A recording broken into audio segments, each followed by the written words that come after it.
Weapons have existed as long as humankind.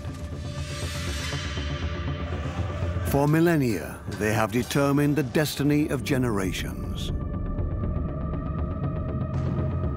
Weapons bring suffering and death. They show what humans can inflict upon other humans. But they're also intended to keep the peace and pave new ways for technology.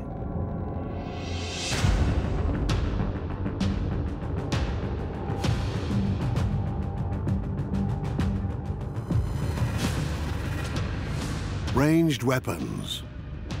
We will show how they have made history and shaped whole eras. Astonishing experiments will uncover the secret of their deadly efficiency. The mini ball, with its precision and penetrating power, is a real game changer in the 19th century. It actually quite scared me. The longbow even frightens medieval noblemen. That's a piece of wood that transports arrows incredibly far.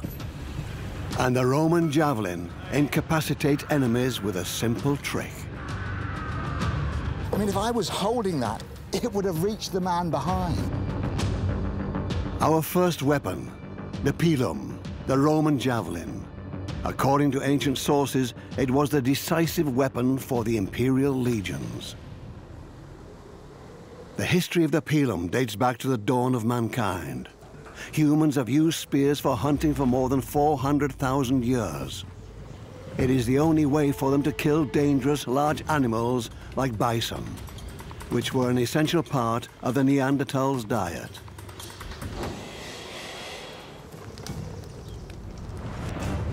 More than 40,000 years ago, a new species enters the territory of the Neanderthals, Homo sapiens, the modern man. The intruders carry wooden throwing spears that they use with great efficiency. About 10,000 years later, the Homo sapiens species has successfully outlived Neanderthals, probably thanks to a better hunting and combat technique. It's a fact that a perfect hunting weapon, like a good throwing spear, for example, makes sure that the human brain, an organ which needs a considerable amount of protein, gets enough nutrients. A good hunting weapon is, of course, conducive to keeping the brain going. A sensational finding in Germany from the 1990s, in Schöningen, Lower Saxony. Archaeologists discover 8 wooden javelins. They estimate they are at least 300,000 years old. About 10,000 years ago, groups of people started waging war against each other, making use of the weapons that had proven successful in hunting. Ancient men developed means of hunting using spears and using throwing weapons and eventually bows. And as soon as they started fighting over territory, they used all of these weapons against other humans. You know, weapons are not designed purely for use against other people. They're designed for use against animals. They're hunting tools, and they then become divergent. They specialize as military or hunting weapons. Ancient peoples further developed weaponry with great effort. Mike Lodes is a weapons historian. He finds spears particularly fascinating. Spears come in all shapes and sizes, heavy ones and very light ones like this. A normal throwing spear carries a decisive risk in battle. If it misses the target, it falls into the hands of the enemy, who can then throw it back at the attacker. From the 6th century BCE on, the rise of the Roman Empire marks the beginning of a new chapter in the history of javelins. The most ingenious, the cleverest, the most designed spear ever made was the Roman pilum.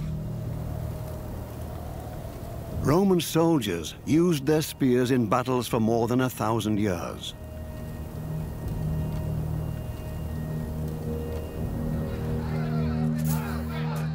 Like in the year 52 BCE, The Gauls desperately oppose their integration into the Roman Empire. They do everything in their power to defend Lutetia, which will later become Paris.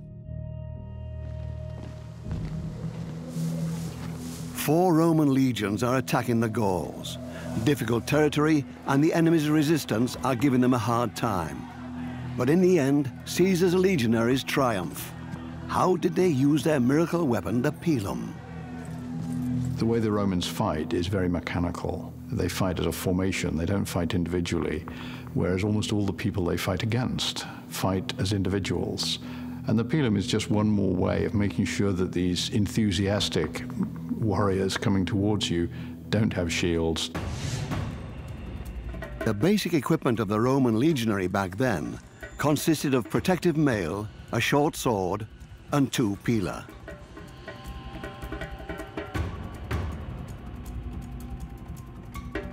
The length of a typical pilum, 2 meters. The weight, about 2 kilograms. The pilum looks strikingly different than other ancient spears. It has a long shaft with a broad, square head. What is it for? What's its secret?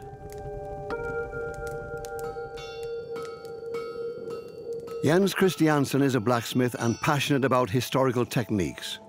He will try and manufacture a pilum the way the Romans did 2,000 years ago. First step, forge the head and the shaft from a blank. That needs to be at 1,000 degrees Celsius for the blacksmith to hammer it into the characteristic form. Yeah, and as you can see, it really something you have to put power into. That's hard work. Yeah. I mean, I wasn't counting, but that was several hundred heavy power blows. Yeah. And what, just a third? But now it's just grunt work. Yeah, yeah. We could use the power hammer. Yeah, sure. So let's do finish that. it off with that. But even with a modern power hammer at 250 blows per minute, turning a blank into a pilum head takes several minutes. The elaborate manufacturing of one single pilum shows how highly advanced the techniques of ancient blacksmiths were. The Romans produced weapons on an industrial scale.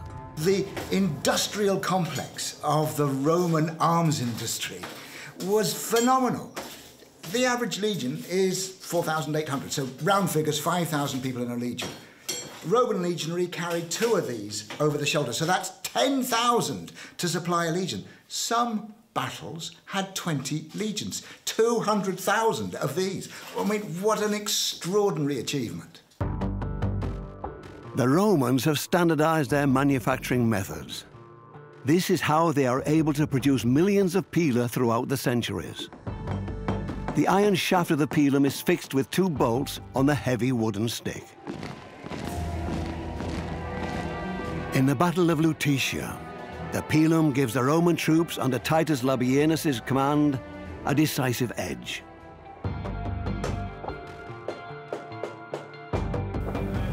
Although the Gauls are armed with heavy shields, they cannot protect themselves from the penetration power of the Roman javelin. Caesar tells us these front ranks were transfixed by our javelins, by our pila. In just a couple of salvos of pila, Labienus had managed to halt that storm of Gauls coming towards his men. Not only did he stop that charge, but by building a wall of dead and dying in front of his lines, he slowed any further charges, so that main tactic of the Gauls was now thwarted for the rest of the battle. Denmark, a historical village museum. Mike Lodes and his team are preparing an experiment that will help them find out how the pilum actually performs when an attacker approaches at high speed. What we've set up here is to imitate the charge of a barbarian against a Roman shield wall. So this is the barbarian shield. Carsten is the barbarian. So he is going to pull this sled as fast as you can, charging at me, and then see if it will penetrate this very sturdy piece of wood, and I think we got quite a challenge on there. But let's give it a go. According to Caesar's book on the Gallic War, the pilum was able to punch through several of their adversaries' shields. But can this actually be true? Or is Caesar wildly exaggerating?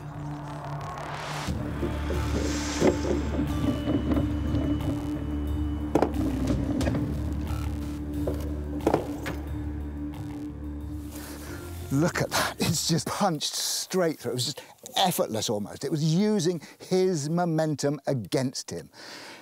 This broad conical head has punched through, and then this narrow foreshaft, because it's narrower than that, there was virtually no friction against it, so it just came straight through.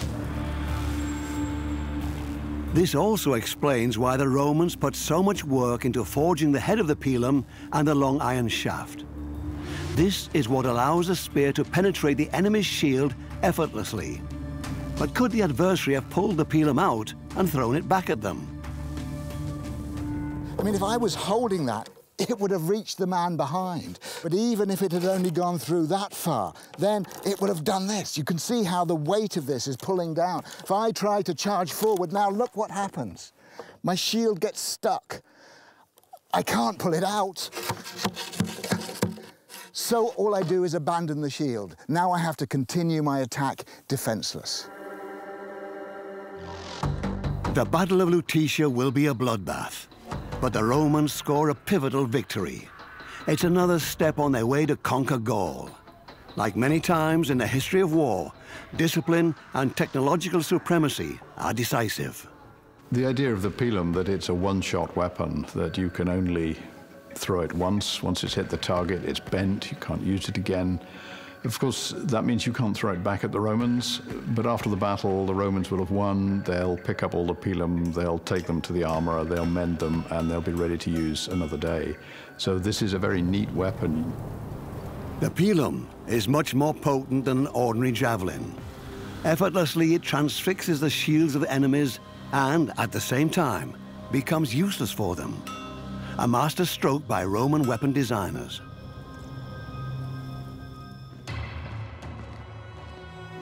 After the fall of Rome, the pilum fades into oblivion.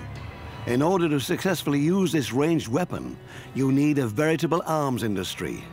No early medieval kingdom has such capacities. Our next ranged weapon, the longbow. In the Middle Ages, it becomes the fear of all knights. What is its secret?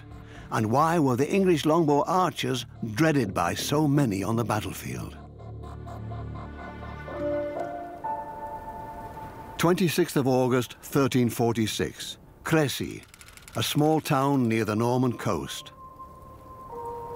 The forces of England's King Edward III are facing those of his French antagonist, Philip VI. It is the first big battle of the 100 Years' War between England and France. They fight over French mainland territory and the rule of France. England even claims the French throne.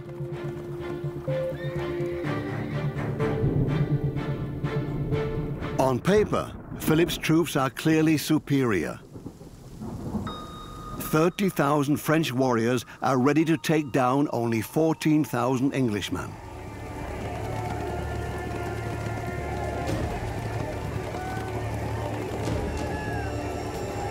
The French, however, have overestimated their chances of an easy victory. Thousands of English arrows rain down on them. Historians estimate that the English shot up to 35,000 arrows a minute.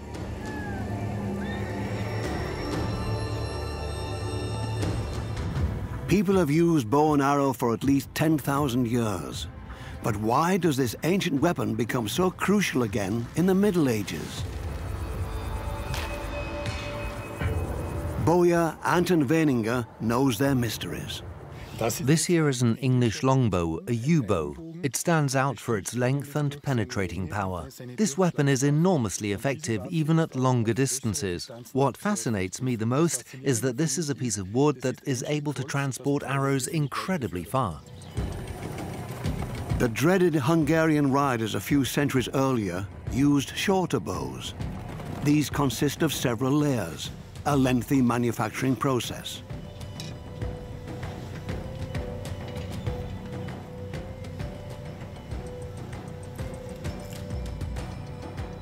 Such composite bows are hardly weather resistant, but they are handy for rapid deployment.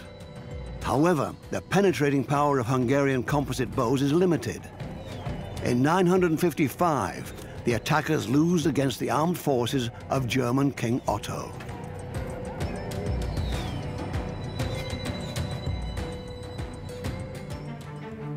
The English longbow is special because it consists of one single piece of wood, one trunk. Anton Weininger explores the historical techniques that our ancestors employed to make this weapon. When you look at this yew, you can see the sapwood very well. That's the pale-colored layer. And this is the heartwood. The heart of the yew is very tough and durable, while the sapwood is very flexible and elastic. In yew bows, the belly, the part that faces the archer, is made of core wood, and the sap is used for the front side of the bow. There is a lot of tension when shooting, so this part needs to be bendy. Yew wood grows extremely slowly, which makes it perfect for bowyery. This resistant wood is hard to get nowadays. One trunk costs about 200 euros.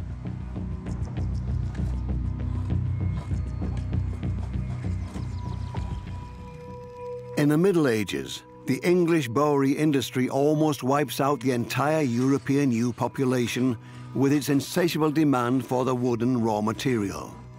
The timber for English longbows often comes from southern Germany. In the middle of the 16th century, there is hardly any yew left in the woods of Bavaria. The clear cutting has left a lasting mark. In Germany, yew is an endangered species. Throughout history, men have treated nature quite carelessly when it comes to procuring resources for the production of weapons. Just look at Mitterberg in central Austria. In the Bronze Age, people mined copper ore in this region. The area around some of the mine tailings is still completely dead today. Raw materials have always been essential for manufacturing weapons. The Romans needed 30 tons of iron to equip one single legion for battle. Since antiquity, mining and smelting for the weapons industry have contaminated European rivers. Air pollution even presented a problem in ancient Rome. Hundreds of furnaces produced toxic emissions generated during the smelting of copper, iron, or lead ore. Raw materials that were largely used to produce weapons. You always work with what you've got. If you can pick it up, it's better than having to pay for it. And if you have control, and the King of England, for example, has ownership of everything under the ground. So anything you mine belongs to the King of England. So if you need iron, when it's dug up, the king owns it, and he'll pay you a fee for digging it out rather than paying you to actually own the physical property. So medieval and modern states have found ways of concentrating their resources to maximize their ability to manufacture weapons. Back to the longbow. In his studio in Austria, Weininger is working on the fine-tuning of the bow, which has taken its characteristic round form by now. The grooves at the ends will hold the string that Weininger will manufacture next. The string is a decisive detail for the performance of the longbow. The more robust it is, the further and more precisely the bow will shoot. Traditionally, you used nettles or flax strings, but they don't grow as well as they used to anymore. Back in the Middle Ages, nettles could grow as high as 1.5 meters. For safety reasons, we use a nylon string. This also protects the bow from the vibrations, and we can be sure that the string won't break. Medieval bowstrings made of natural materials easily lose their tension when they get wet and have to be replaced more frequently. The last step of the procedure is the most difficult one. Anton Weniger scrapes off razor-thin layers to influence the draw weight of the bow. The more he scrapes off, the lighter it will be.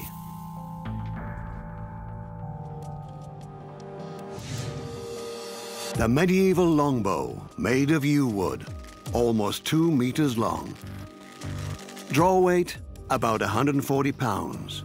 Today's competitive target shooters work with 30 to 50 pounds. The continued training with these massive weapons comes at a high price for the English longbow shooters. This archer has a really large and oversized bow, and most of the archers suffered from skeletal lesions. On the left, that is the bow hand, they had underdeveloped shoulders. And on the right, where the draw hand is, the shoulder was overdeveloped. This is something archaeologists found in skeletons. You know immediately if someone was an archer or not. On the battlefield, a well-trained medieval archer has one main tactical task: to break through the closed ranks of the enemy with targeted long-range shots. But how well does this work with the historical yew bow? The first shooting test at 50 meters, a normal distance in competitions today. Different factors affect the trajectory of the arrows, the crosswind, and the vibrations when the arrow is shot. You always create tension in a bow by pulling back the string. Energy is stored in it due to this tension. And once I release the string, this potential energy becomes kinetic energy. But the moment I release the string, it starts to vibrate. Just think of it like a guitar string. And this vibration expands to the bow. And if I don't pay close attention and hold on tight to the front part, I will get a little shock and I might miss my target. Weniger is an experienced archer. He has to keep all these factors in mind and intuitively anticipate the trajectory.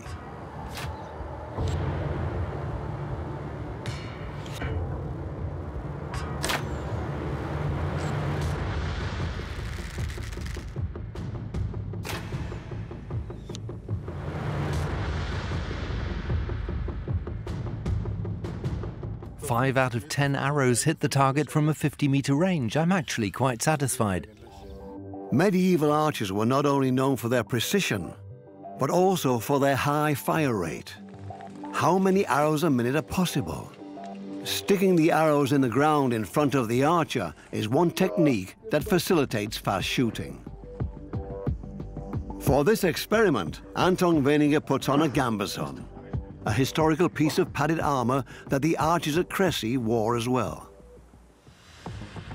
Ready, steady, go.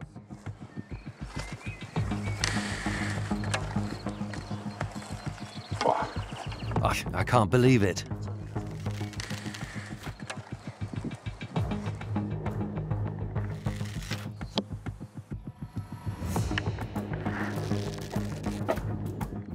An unusual situation. The medieval armor seems to greatly restrict Weniger's movements. And what was my time? 59:35.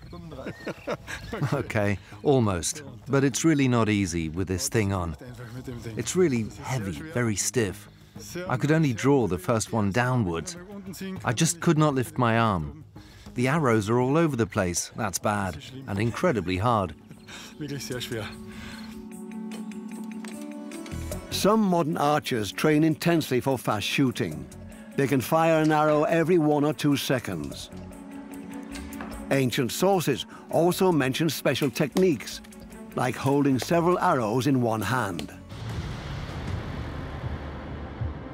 The longbow is a significant part of England's medieval culture. King Edward III issued a decree in 1369 that obliged Londoners to regularly practice archery. Even 6-year-old children were drilled to learn how to shoot a bow. Most of the archers didn't get any older than 25, so that was their expiration date, if you will. Young people were almost abused in this desire to produce good archers. The well-trained archers also represent a threat to the feudal order. This is a terrifying weapon for 2 reasons. One, it will kill you, but more importantly, it means that peasants can kill noblemen. It's changed the natural order of things. Noblemen in armor should be able to knock over all the peasants. Now one peasant with a longbow can kill the nobleman. So this terrifies an aristocratic order that believes that it has superiority because of birth, because of privilege, and because it has the money for a horse and some armor. So it's a leveling weapon. It takes away the advantage of privilege and it restores it to the advantage of skill and practice. This also explains why archers are surrounded by myths. The most popular among them lives in the forest, Robin Hood. In the first medieval ballads, he is described as a highwayman, an ordinary criminal. But later, in 16th century literature, he becomes an almost altruistic robber leader who takes from the rich and gives to the poor. He went down in history as a highly skilled longbow archer. His story remains fascinating to this day. Countless movies celebrate the heroic Robin Hood. It's a most unlikely story. Villains don't give money to the poor, they just take it from the rich. But he's a folk hero who's invented at a time when the king is oppressing the peasants and taxing them heavily. So the idea that some mythic figure would arise and take the money back that the king has stolen and give it to the people who it belongs to. It's the myth of all myths because every country has a figure like this. In England, he's Robin Hood. He dresses in green to hide in the forest, and he uses a longbow against the king's men who wear armor and carry swords. So he's leveling the playing field. He's a working-class hero. English longbow archers pose a threat to noblemen in real life too, with arrow salves shot from far away. How does such a long-range shot work? Anton Weininger will now test his U-bow on a distance of 100 meters. He has to shoot high. I have to aim far above the target up in the forest. That is where my target is now, and this is where I want to get up to. The distance is okay, but the wind is giving me a hard time today.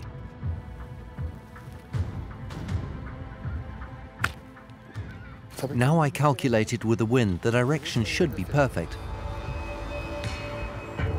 At this distance, an archer faces many problems. Weininger needs to inch towards the target. We're not far off. All his arrows fall near the target, where they dig deep into the ground. Such long-range shots in a high curve develop an enormous force and would have penetrated the armor of fast-approaching knights. The English longbows were even stronger than this bow, you know?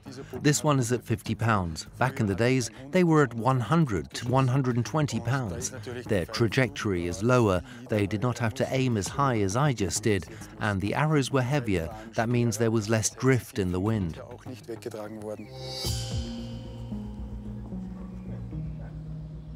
We want to find out how bad the injuries caused by an arrow are. Weininger is setting up a torso made of ballistic gelatine.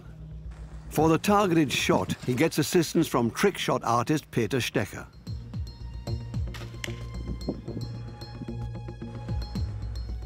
The arrow, shot from a 30-meter distance, enters deep into the ballistic gelatine. The material closely simulates the characteristics of human tissue and shows how fatally longbows could injure a man.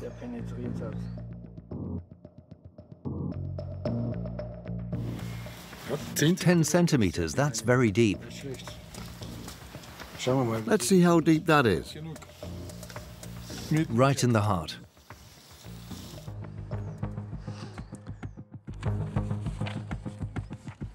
This also explains the outcome of the Battle of Crécy. Several thousands dead in the French ranks, while the English only lost a couple of hundred men. This defeat will weaken the Kingdom of France for decades. Once again, sophisticated technology has given the decisive edge. The longbow is not a precision instrument. It's not designed to hit a single man at long range. It's designed to engage a large body of men, and almost certainly horses as well, moving towards the longbowman. and they will fire volleys of arrows at the great mass of the enemy. So it's about a very large amount of fire. So it's quite modern. The longbow, a decisive weapon in late medieval battles. After years of training, the English archers can defeat the French knights. Other European rulers would like to have troops with such penetration power, but only the English king invests enough money and time to build an efficient army of archers. But as time goes by, the longbow quickly loses impact.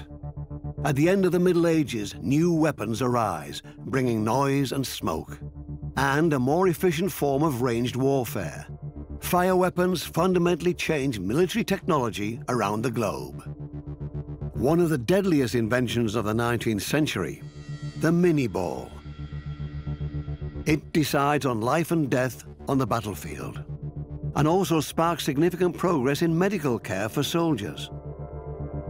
What's so special about this new kind of ammunition?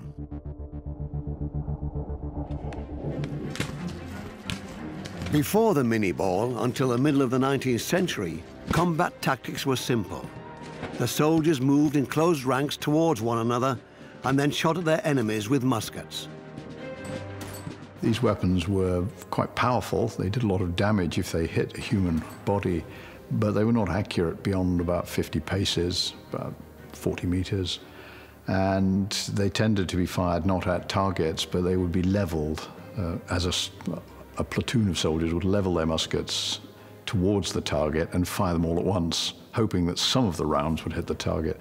Beyond 100 yards, you would make a lot of noise. You might hit a few things and you might frighten the horses, but that's about it. So this is a weapon which lacks range.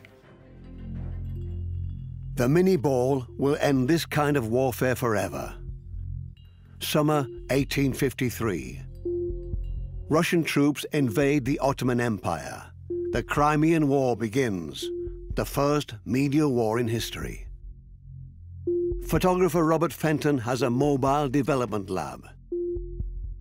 His photos document the everyday life of the soldiers. Telegraph lines spread the news everywhere on the continent within the blink of an eye. France and England fight side by side with the Ottoman Empire.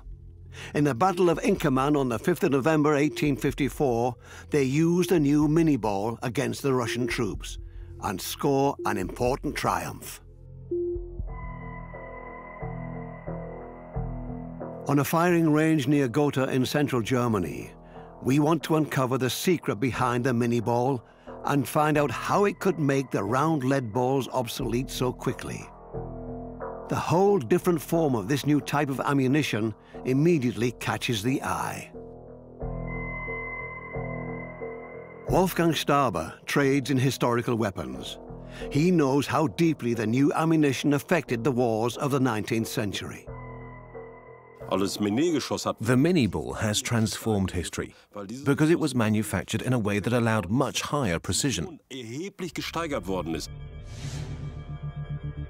In 1846, French officer Claude-Étienne Minié invents the revolutionary ball, which requires a special barrel. The mini ball is not round, which was the norm before, but is conical at the front. It's not even 3 centimeters long and only weighs 32 grams. A tiny projectile with dramatic effects. Minié designed the ball in such a way that it became the basis for all modern bullets. But what made Minié's ammunition that much better than the existing lead balls? Our shooting experiment begins at a distance of 50 meters. I'll shoot 10 times and see how significant the dispersion is. Staber first puts in the gunpowder and then the round lead ball wrapped in wadding, which seals the gas behind the projectile in the barrel. He uses a Brown Bess for the experiment, a standard musket of the British Army in the 18th century. You can hit the target, but there is some significant dispersion.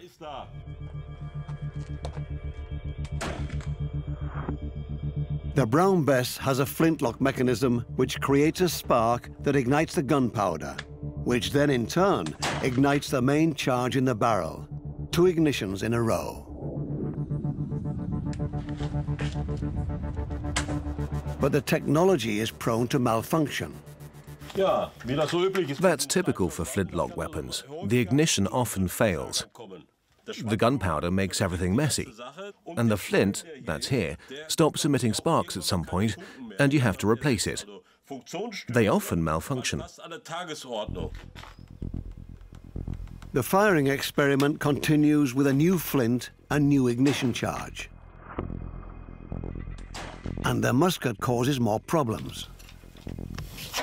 I can barely touch it. It's getting hotter and hotter.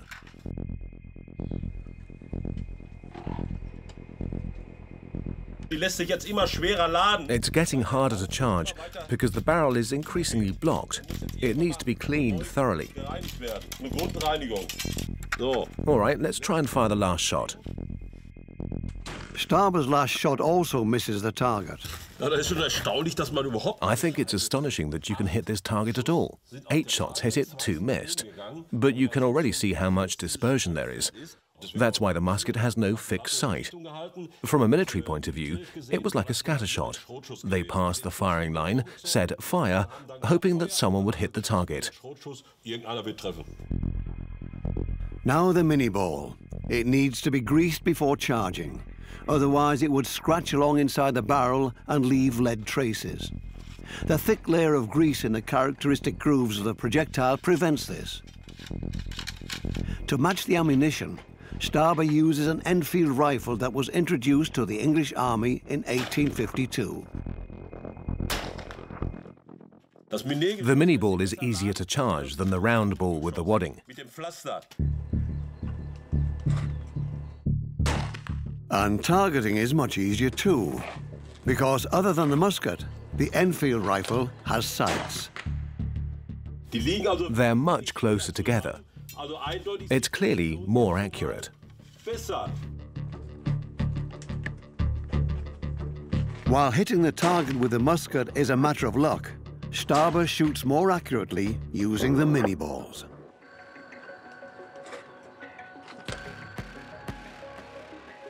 You can clearly see that the mini ball is superior. All these shots would have been deadly.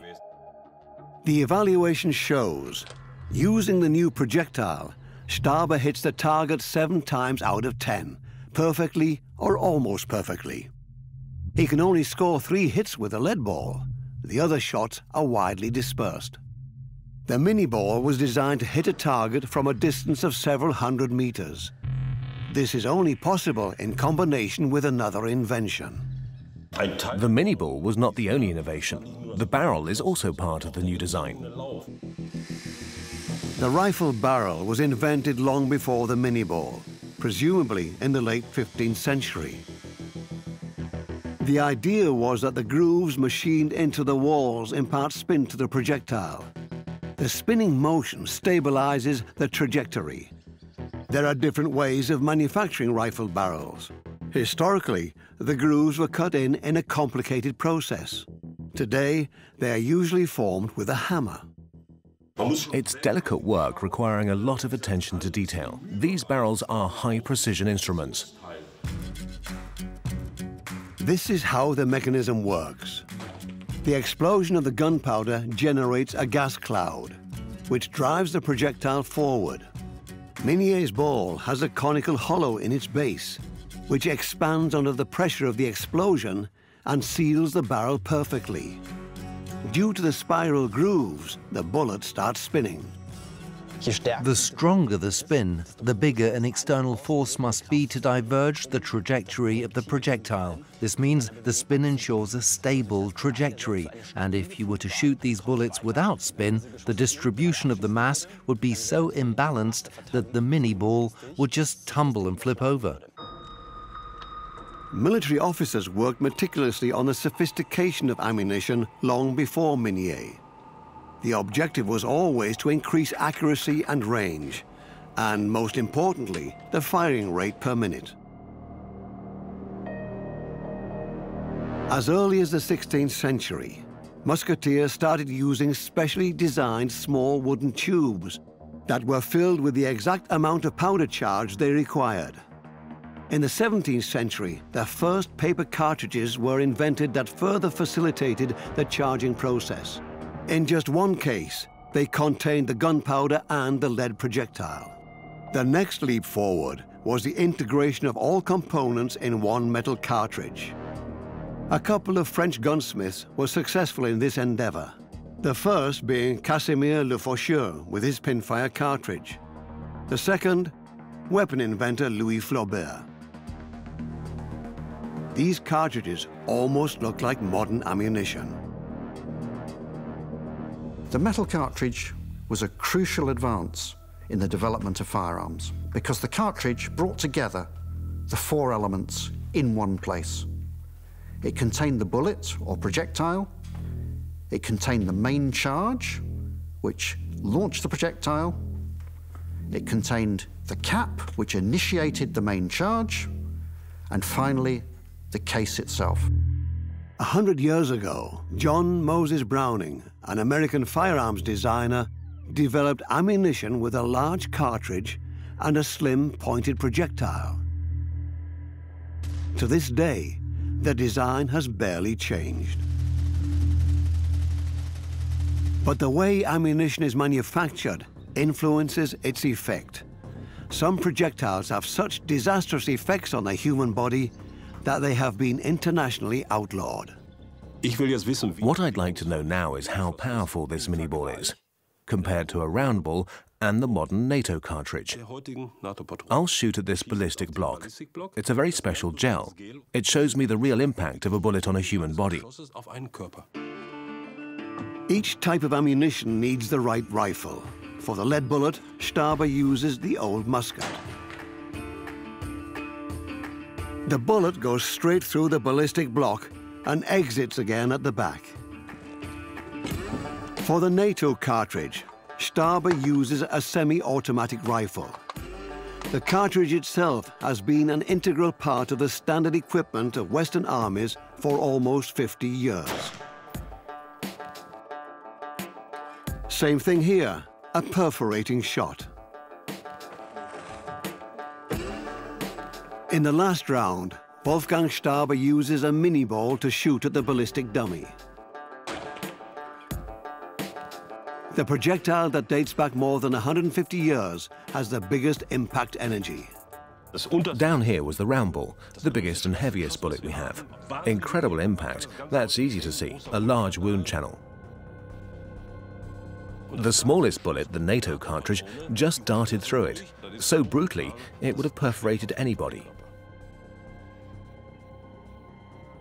The mini ball was actually the most effective. It's the one that displaced most tissue. You could see the enormous impact energy. It actually quite scares me that this ancient mini ball has had such an impact. A direct comparison. On the left, the lead bullet. On the right, the NATO cartridge. In the middle, the mini ball, with powerful effect. If you look closely at a bullet wound, you can see a large area where the tissue has been destroyed. This was also true if the bullet hit a bone. It was simply splintered. That means the wounds were really, really big. The bones within were splintered, and in the past it was extremely difficult to do anything, to operate, for example.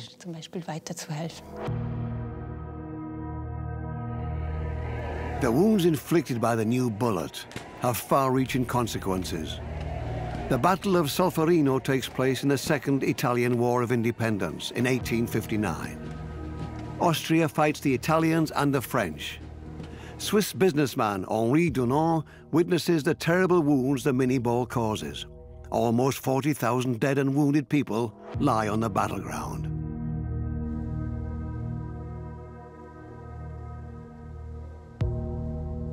Spontaneously and together with volunteers, Dunant organizes makeshift first aid for the wounded. It's the beginning of a movement that will soon become known as the Red Cross. From 1864 on, a predecessor of the German Red Cross is employed for the first time in the wars of German unification. The 19th century is marked by discussions about how to make wars more human, focusing on helping the wounded and setting up binding rules for warfare. In 1899, the major powers agree on the Hague Convention. Amongst other things, it prohibits the use of weapons that cause unnecessary suffering. A milestone on the way to humanitarian international law. Its impact, however, remains limited. The ultimate answer to the Hague Convention was that everybody broke it in the First World War, some more than others. And they broke it because the alternative was to be defeated. And rules are rules, but when you're up against it, the opportunity to cheat a little is quite attractive. It's a very human thing. Only after millions have died in the two world wars do people start to rethink. The societies of the 21st century are no longer willing to sacrifice entire generations of young soldiers. States have become increasingly interested in ranged weapons which minimize the danger for their soldiers. There's a temptation to think that we can sanitize warfare, that we can make it such a one-sided process that it looks remarkably like a video game. We sit at a long distance, press some buttons, and the bad guys go away. That isn't the game the bad guys want to play. We have to accept that distance is a great advantage, precision is a great advantage, but battles are won ultimately when the enemy is defeated. And if he won't come out to play, you will have to go and get him. And that means getting closer and closer and closer to the place where he wants you to be. Nevertheless, much effort and money is put into the development of new ranged weapons. Sometimes they look like they come straight from a science fiction movie.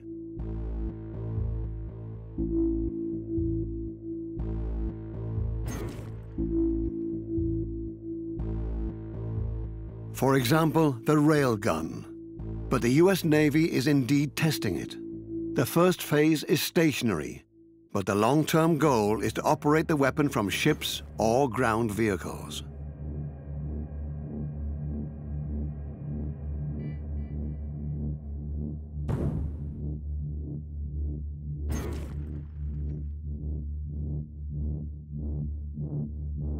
The patent for the railgun was filed in 1918, but it took almost 100 years for this technology to be ready to use. In railguns, propellants become completely redundant because the acceleration is caused by a magnetic field, not by an explosion. The principle behind railguns comes from physics and functions like this. I have a conductor, like a piece of wire, through which electricity is running. In addition, there is an external magnetic field that affects the wire. This creates a force that wants to move the conductor. Now, if you take a railgun, you don't have a wire, but you send the current right down the projectile.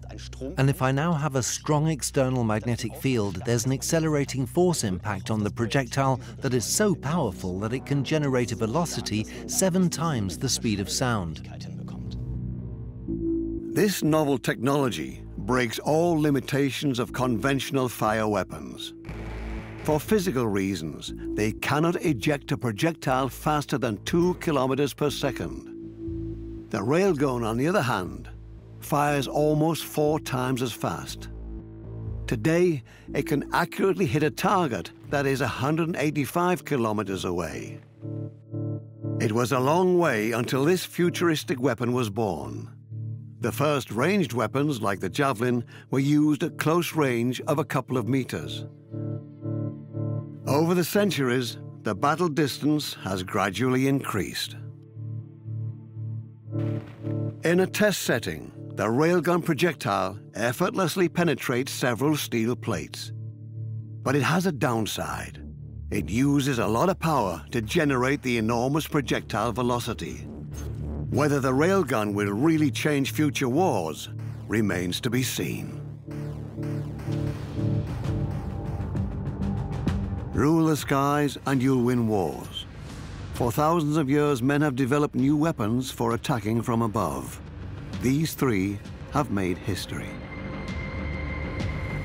Astonishing experiments will uncover the secret of their deadly efficiency. Aerial bombs have marked modern warfare to this day. How easy is it to hit a target on the ground? Rockets, They have been deployed in wars for centuries and have turned into the biggest threat of our time. It's scary to imagine standing here with the arrows raining down. Incendiary arrows have served as wonder weapons since ancient times. No one would have heard it, no one would have seen it coming until the house is fully ablaze.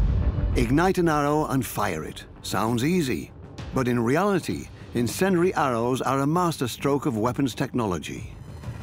Fire provides light, warmth, life. Since the beginning of our time, human history has always revolved around fire. And as long as mankind has benefited from all that fire can give, they have made use of the fact that it can also take. Fire is one of the oldest weapons. It terrifies primitive creatures like humans and always has done. If you watch a troop of chimpanzees running from fire and you watch a troop of humans running from fire, you're watching the same thing. We haven't lost that primeval fear of fire. Incendiary arrows prove particularly effective in sieges of cities or fortresses. But how can the arrow stay ablaze while it's soaring through the air? Weapons expert Mike Lodes is about to find out at the medieval centre in the Danish harbour town of Nykøbing Falster.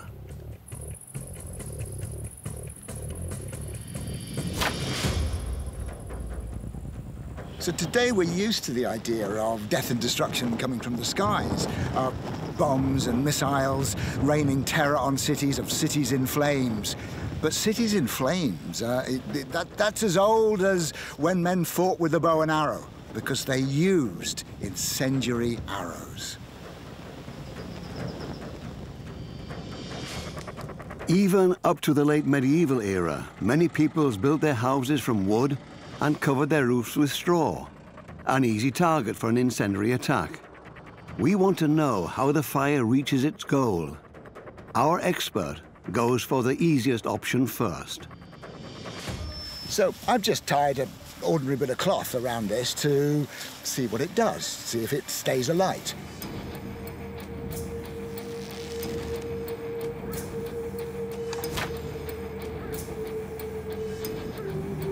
A failed attempt with a clear result. Yeah, well, obviously it's no surprise that it didn't stay alight. We could barely get it alight to start with. So they clearly had a different idea than just tying a bit of rag around it. Our search to uncover the secret of incendiary arrows leads us to a traditional smithy. Blacksmith Jens Christiansen works on the essential part of the weapon, an iron head. In order to be able to carry the fire over long distances, it has to be forged in a very precise manner.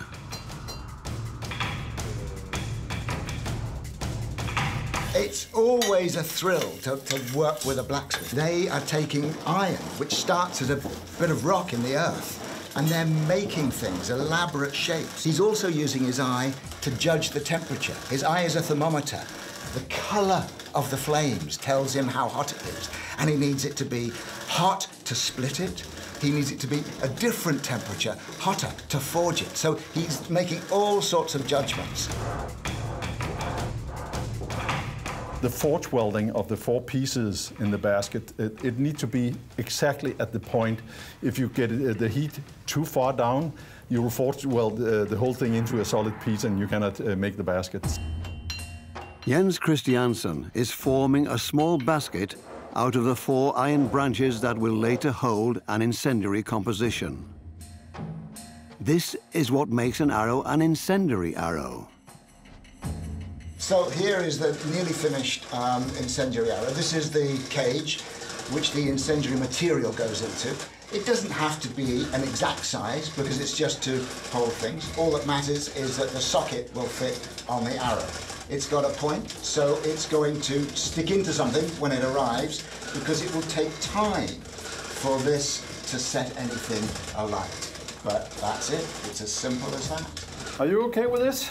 Beautiful work as ever, Jens. It's simple, it's elegant, and it's ingenious. But you know, in the whole history of violence, there cannot be a crueler idea than killing people by burning them to death. You're absolutely right.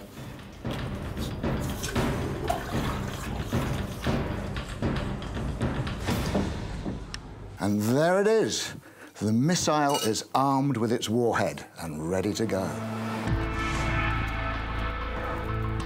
Assyrians, Romans, Teutons, Saracens. Almost all triumphant warriors use incendiary arrows. Those who master the elaborate manufacturing technique have a real advantage in war. An archer with an incendiary arrow can do the work of 50, 100 archers, because if his arrow stays alight, if it hits its target, if the fire starts, then the fire will spread. You need no more arrows. The Isle of Rhodes, 305 BCE. In a bit of fight over Alexander the Great's legacy, thousands of soldiers have built siege towers before the walls of the city. But the Rhodians defend themselves with burning arrows. You have to protect siege equipment like mobile towers from incendiary arrows and incendiary compositions. Sometimes this was achieved with metal plates or by putting up the hides of freshly skinned animals, attaching the flesh side to the exterior walls of the towers to prevent them from catching fire. The siege towers are set ablaze nevertheless. The attack has failed. The Rhodians erect the famous Colossus of Rhodes to honor their sun god Helios. They owe their victory to incendiary arrows. The iron head on the arrow is only part of its secret. What's inside the basket is critical. Mike Lodes and Jens Christiansen know which substances are most suitable for the incendiary composition. This knowledge often determines the outcome of ancient and medieval conflicts. Chemistry decides on victory and defeat, or rather, alchemy. That is the name of this science in the ancient world. The earliest written records are from Egypt. For incendiary arrows, knowledge about pitch, sulfur, and carbon is essential. The origins of alchemy can be traced back to the moments in history where people were actively looking into different materials and consciously trying to combine them. You'll find the first examples of men experimenting with sulfur in the Neolithic period. That's where it all began. Alchemists also do a lot of research for weapons development. Around the year 1000, experiments with sulfur lead to the invention of black powder in China. In fact, many of the groundbreaking findings of the past were unplanned. They did a lot of experimenting, of course, and obviously they stumbled upon discoveries. Take pyrite, for example. It's basically fool's gold, and if you heat it, it starts to produce fumes. These fumes condensate on a cold surface, and you get sulfur. It's amazing what you can discover when you're not even looking. Countless experiments over many centuries. The alchemists make discoveries that will go down in history. Their knowledge is protected like state secrets. This is also how Mike Lodes and Jens Christiansen know what kind of incendiary composition is needed for their iron basket. Pitch, sulfur, deadwood, and hemp ensure that the arrow keeps burning. And then, for good measure, we could dip that in tar. The last step. Now, the weapon is ready for action. Will it be possible to set fire to the target thanks to the incendiary composition in the iron head? Mike Lodes wants to put that to the test. So this is the arrow that I made with Jens. So it's got the sulfur at its core. Around that is the dead wood, and then on the outside is the toe dipped in tar. So we've got the tar going, the pitch is going on the outside. Let's see how it will perform. Hopefully that's getting hot enough to get the dead wood lit inside.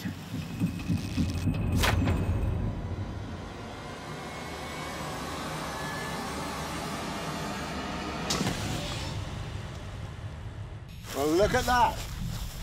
It's actually taking. That house is going to burn.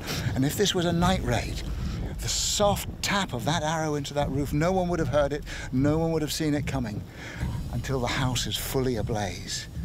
It's a most vicious form of warfare, a terrible terror attack to drive the citizens from the city, to make them turn against their overlords and give up and open the gates. The wooden house with its straw roof will be destroyed within 2 minutes of the fire attack from above. An elaborate arrowhead and a sticky incendiary mix, a millennia-old technique deployed in countless conflicts. It started as a single incendiary arrow. Look at it now, look at that blaze. It was a silent attack, and within minutes, the whole structure is ablaze. Absolute terror. An effective medieval weapon. Not only does it get the job done on land, but also on water. For centuries, the biggest threats in naval warfare are neither grappling hooks nor cannons, but incendiary arrows. Medieval ships are made of wood and pitch and are highly flammable. And a lot of the sailors during the Middle Ages couldn't swim. So they faced a pretty grim choice between either drowning or burning to death.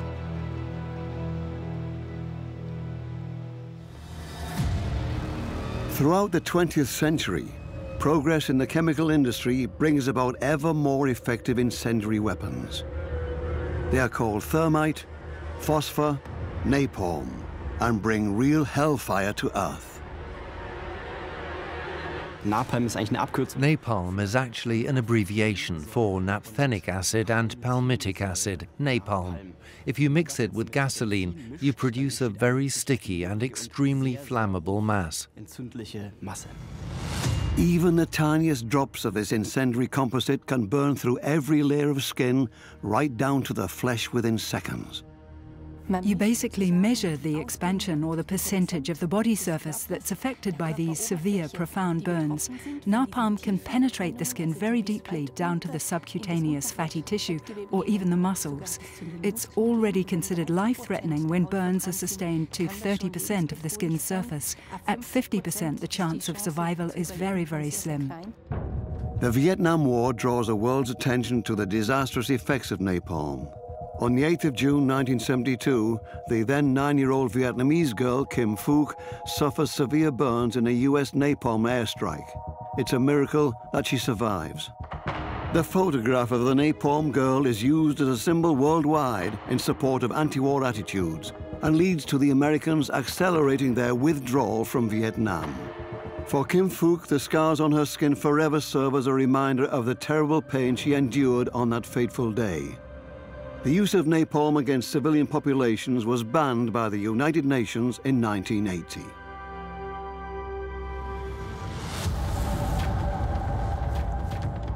Historically speaking, the most important incendiary weapons were incendiary arrows. Their era ends as firearms conquer the battlegrounds. At the time, new and more effective weapons for the attack from above are already available. Rockets. Their history dates back to the Middle Ages and takes us to the Far East. It is the year 1232. The Mongols are attacking the Jin Empire in North China. During the siege of Kaifeng, the Chinese finally deploy a weapon that their opponents have never been confronted with before. The Chinese, however, are already familiar with it, but for a whole different purpose. The Chinese had used gunpowder and fireworks before, but in the past, only to scare away evil spirits. It can scare away evil spirits. Why not evil enemies as well? The Chinese aim bamboo canes filled with gunpowder at the fast-approaching invaders. While the military impact is negligible, the psychological effect is powerful. The rocket attack produces noise and dense smoke. The Mongol horses balk and bolt. The attackers withdraw for the time being. The rocket is a very effective weapon, not because it kills people, but because it terrifies horses. And the main enemy of China throughout history has been nomadic horse armies coming down from the north. The Mongols, the Huns. So the rocket is a really good weapon for the Chinese because it attacks the thing that makes the enemy dangerous, their mobility, their speed, their ability to outmaneuver the Chinese.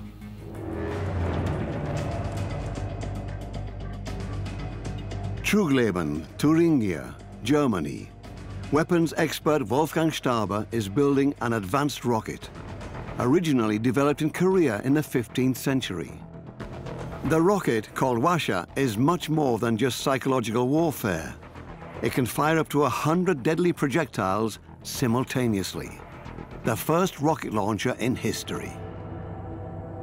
You can hardly imagine that such a small cart with so many arrows has such a disastrous effect. Wolfgang Staber and his team set up the rocket as one would have done in the old days, manually. A paper tube filled with black powder is attached to ordinary arrows. When the black powder is ignited, the recoil pushes the rocket forwards with explosive power, up to 500 meters.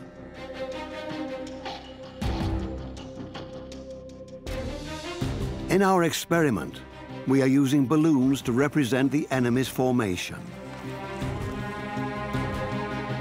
The trick of the Korean Hwasha is its ignition mechanism. One man can fire 100 arrows at the same time. The ignition technique is quite simple. This main fuse cord ignites the first row. If that one starts to burn, the second fuse ignites the second row. That means the ones up here will already be going off parallel to this row, so the last one will be that one down there.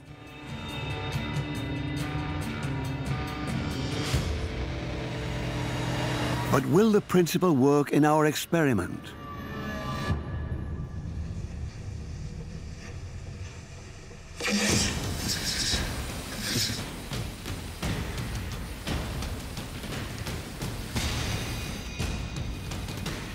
At the end of the 16th century, Koreans are opposing a Japanese invasion. The Japanese send their samurai battalions, fighting in fixed formations. The ideal target for the Hwasha rocket missiles, in theory. In our test setting, the success is modest. Well, that's a result. I didn't quite hit the target, but at the end of the day, I'd say it was a dangerous weapon. The recoil principle has worked. The weapon is sophisticated. To be honest, this really scares me. If I stood here and arrows rained down on me, I think I'd just run away. And I have no idea where they'll land. All in all, quite a potent weapon. Not perfectly accurate, but one single man can fire 100 arrows in the blink of an eye. Our Hwasha replica has fired all of its 100 rockets. We probably could not have taken down attacking samurais with our experiment. But in reality, armies did not use just one Hwasha, but dozens of them. Their effect will thwart the plans of Japanese General Toyotomi Hideyoshi.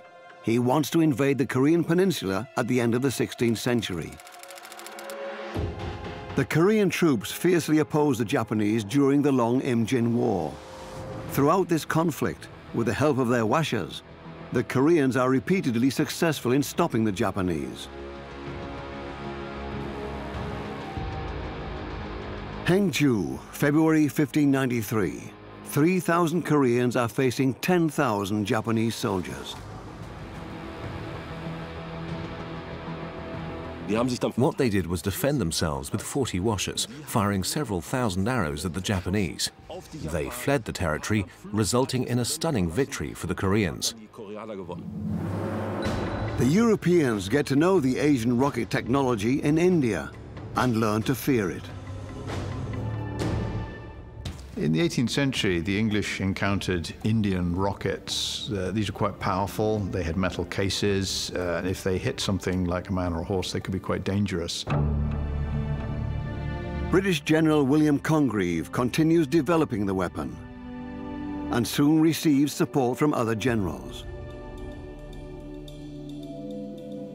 It's a cheap, light, man-portable bombardment device. Unlike an artillery piece, which needs a large crew to move it and to operate it because it's heavy, the rocket, it's a self-contained fire-and-forget weapon.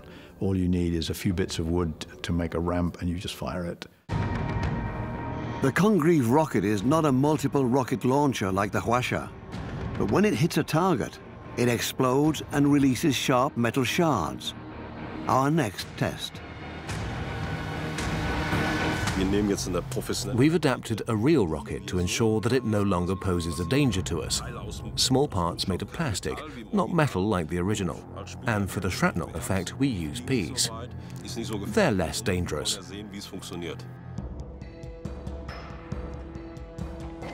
Again, gunpowder triggers the crucial recoil effect. Yet what makes this rocket so special is the combination of explosive and propellant. That's what makes it so perilous. Therefore, Wolfgang Staber endeavors to build us a safe version.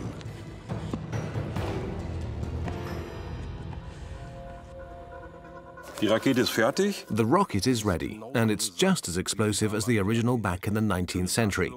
Let's go and witness the bang.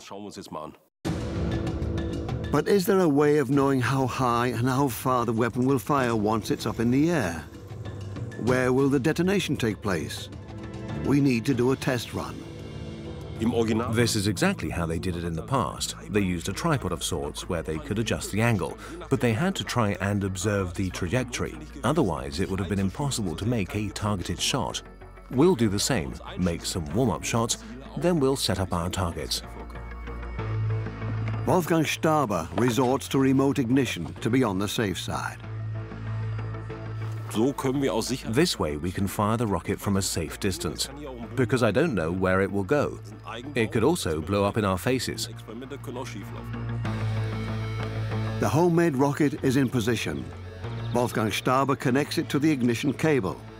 Now we're all set. 3, 2, 1.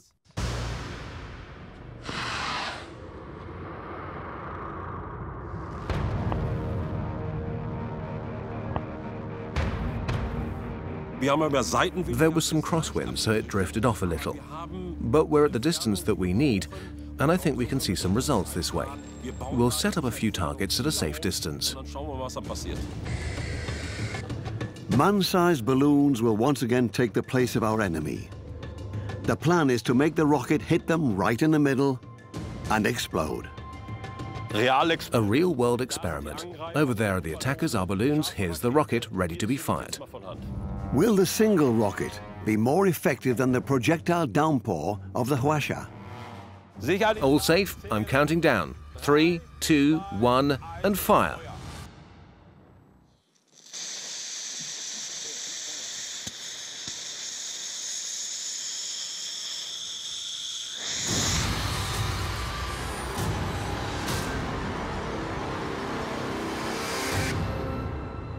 And it's working. The rocket explodes exactly where it's supposed to. In a real battle, it would have shot metal shards through the air, not peas. It went right down into the middle of them. As a soldier, you probably wouldn't even notice it. And you can see where all the shreds go, in our case, the peas, and they destroy everything within a 5-meter radius. Nasty. Unlike our replica, the 19th century Congreve rocket has a metal casing. Its deployment in battle is devastating, especially when fired in salvos of hundreds at a time. This is our shrapnel because we couldn't use metal here. But what we can see is that even these tiny peas fly so far that they're able to destroy the balloons. Just imagine being hit by shrapnel like that. Congreve keeps developing these weapons to make them more accurate, with more accurate charges, by moving the stick so it's central rather than on one side, and increasing the size so it can carry a payload of several kilos, incendiary or explosive warhead. And these will be used right the way through the 19th century in Britain's wars of empire as the only way of getting heavy weapons onto target in difficult areas. Congreve rockets are also used in the Battle of Leipzig in 1813, the largest military encounter of the 19th century with more than 600,000 soldiers. While Napoleon is attacking the Prussians and their allies, a British rocket brigade comes to their aid. It hit the group right in the center, between the soldiers, between the cavalry, exploding like shrapnel, hurting or killing many people. A brutal effect. The effect of these early rockets on the battlefield is so impressive that it will go down in one of history's best-known national anthems. Congreve's rockets achieved notoriety in the American national anthem, the Star-Spangled Banner, which refers to the rocket's red glare and the bombs in the air. It was written by Francis Scott Key, who watched the British bombard Baltimore with rockets and mortars in 1814.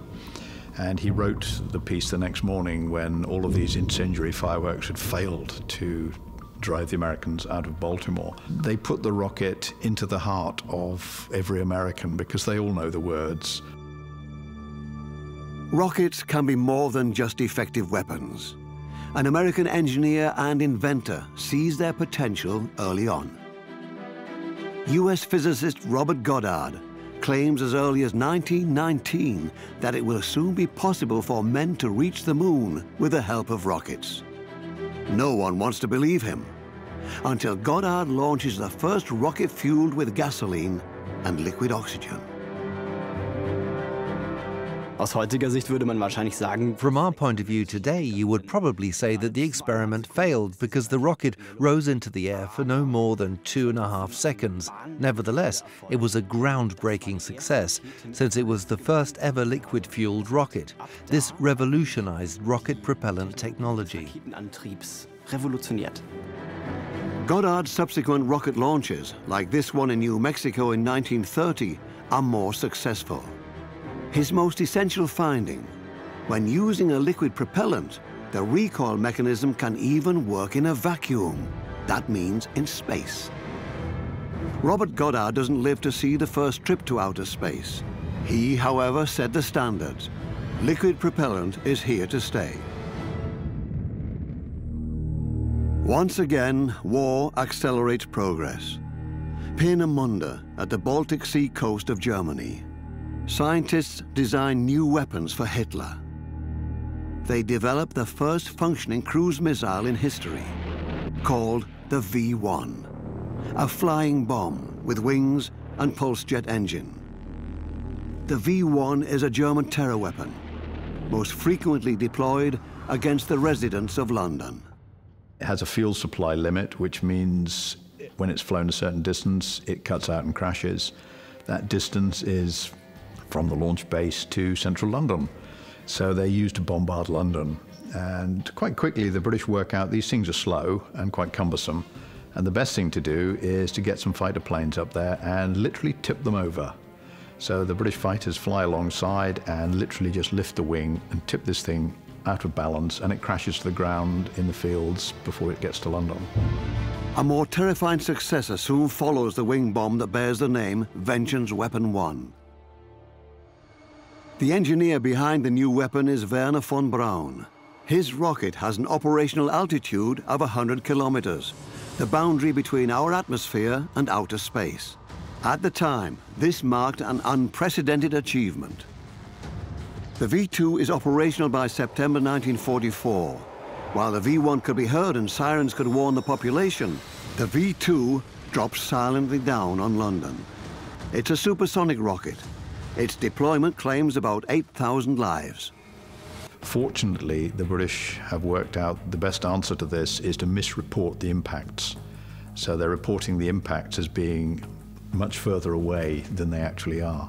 And so the Germans adjust their targeting and fire them into fields. Because the Germans can't get any reconnaissance over Britain to see where they're impacting, they're reading the newspapers, and the newspapers are not telling the truth. But the V2 does not only claim victims in England. Prisoners in the Dora-Mittelbau concentration camp, Germany, are forced to build the weapon under inhumane conditions. When the US forces liberate the camp, they stumble upon terrible sights. For the rocket program, more than 20,000 prisoners lost their lives due to forced labor. Paradoxically, far more people died when manufacturing the weapon than as a result of its actual deployment. Hitler's rocket pioneer is not held accountable after the war. He migrates to the US and develops ever more potent rockets. And then we have a rocket arms race in which the two superpowers go around boasting that their missile is bigger than the other guy's missile. 4th of October 1957, the Soviet Union sends the first artificial satellite into space. The message is clear. We can attack any place on Earth with a rocket like this. During the Cold War, East and West could have annihilated their enemies several times over with their arsenal of nuclear bombs. What are they telling us? You know, this is overt display. You know, look at me, look at what I can do. What you would have done in the old days with a big army and a large navy and some fabulous aeroplanes, you now do with a rocket. The rocket is your stand-up symbol. And one of the biggest threats of our time. The greatest suffering in the wars of the 20th century, however, is not caused by rockets, but by another weapon deployed from the skies, the aerial bomb. More than 3 tons of explosives are dropped from the skies. Whole cities are ravaged.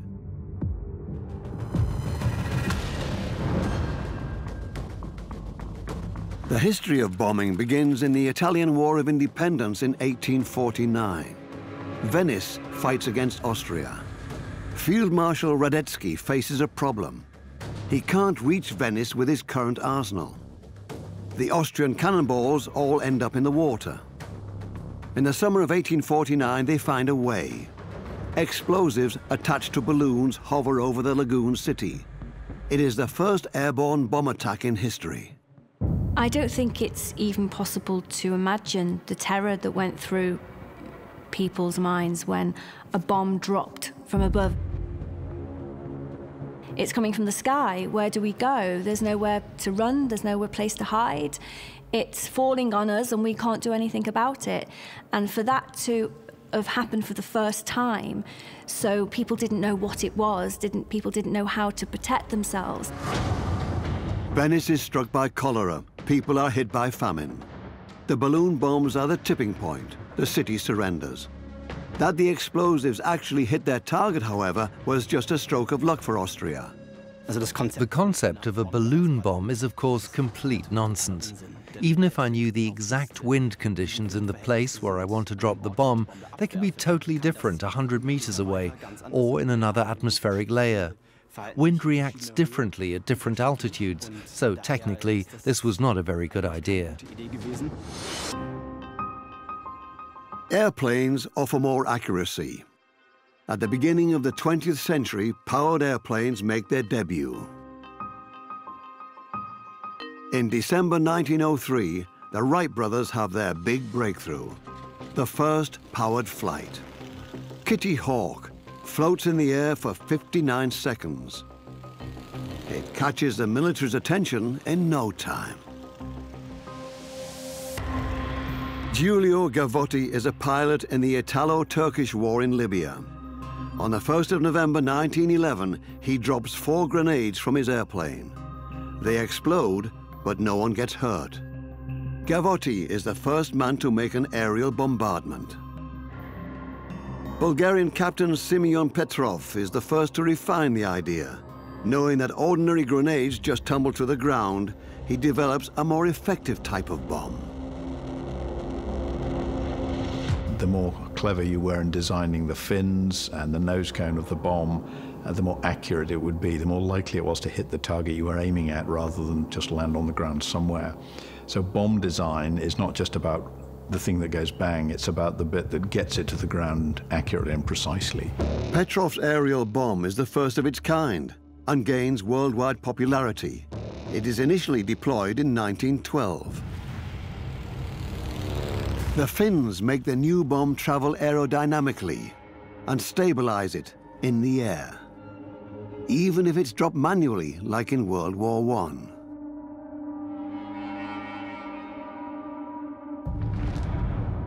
Our next experiment.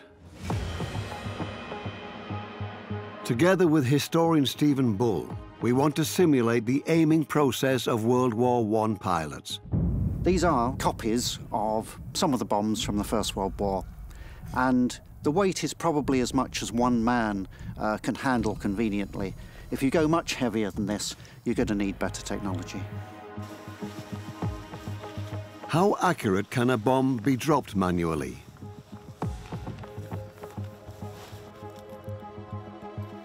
A red cross on an airfield is our target. So just how easy is it to hit a target on the ground from a moving aircraft by throwing a bomb over the side of the plane? We're about to find out. The rules are simple. Above the target, the aerial bomb is dropped by eye. An experienced airplane crew provides support for Stephen Bull.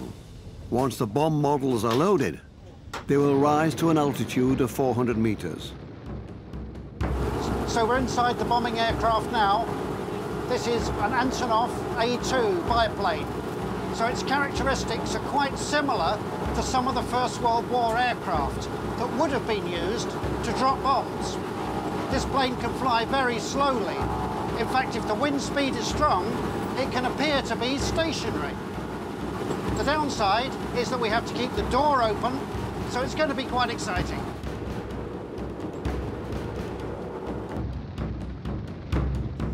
The machine gains altitude and accelerates to 150 kilometers an hour.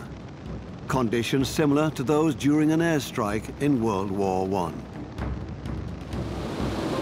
They've got the bomb ready in position, and the guys are in the doorway. A little bit more to the right before maintaining their position and altitude. Bomb's in the doorway. They're looking for the cross. I'm looking for the cross. Bomb's away. I'm trying to see where it's landed.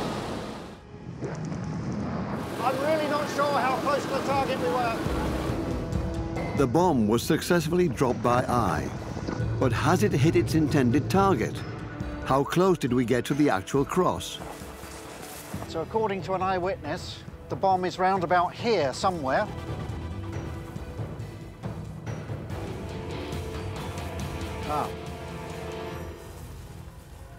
There's the remains of plaster and the central section of the bomb and the fins, and it's actually embedded in the ground, I would have thought 20, 30 centimetres. Yep, and there is the nose of the bomb, and the fins really are no longer fins, so it's completely mangled. If it had been full of explosives, you wouldn't even have this much left. Quite a mess. Our bomb dummy has hit the ground about 90 meters off target. I think we've done reasonably well, but even so, if this was a small group of men we'd been aiming at, we'd have missed it. The results obtained by World War I pilots were likely pure luck. Hitting a target by eye alone is already a huge challenge, even in the best of weather conditions. If there are storm winds, it is futile to even go up in the air. Nevertheless, the weather has always been a decisive factor for the military. During the D-Day landing operation in Normandy in 1944, the Allies are waiting to start the liberation of Europe. The US meteorologists predict a short anticyclone for the 6th of June, a golden opportunity since the Germans are expecting more rain. The Allies invade and surprise the German soldiers. Despite large losses, the landing is successful. Weather has also played a major role in the outcome of medieval wars. Many commanders-in-chief avoid going to battle in rainy conditions. A muddy battleground is disadvantageous for both sides. Crécy, 1346. In the first major land battle between France and England in the 100 Years' War, the enemies take to the fields despite the bad weather. But France's crossbow shooters struggle in the rain. The strings are too wet. The ground is too slippery for the shooters to get a solid standing. The inability to control the weather is probably one of the most frustrating and draining and psychologically damaging aspects of war. But how well can you factor in wind and weather? We want to give it another try, dropping a bomb manually, but taking the wind into account. What you may not realise is that the bomb will be leaving the aircraft at the same speed as the aircraft is moving. So we're going to have to judge carefully the distance between the release and the target. We place a white cross 375 meters away from the red cross. The bomb has to be dropped from this position to land within the red. According to our calculations regarding altitude, speed, air resistance, and the weight of the bomb, this is the perfect place to release it. I'm very close to a 400-meter drop, and I just don't want to get any closer. He's looking for the cross. The white cross is directly underneath us. Bomb's away. But I really don't know where they've gone yet. Did the bomb get closer to the target than the first time? Back on solid ground, Stephen Bull begins to search for our bomb. Not as easy as it seems.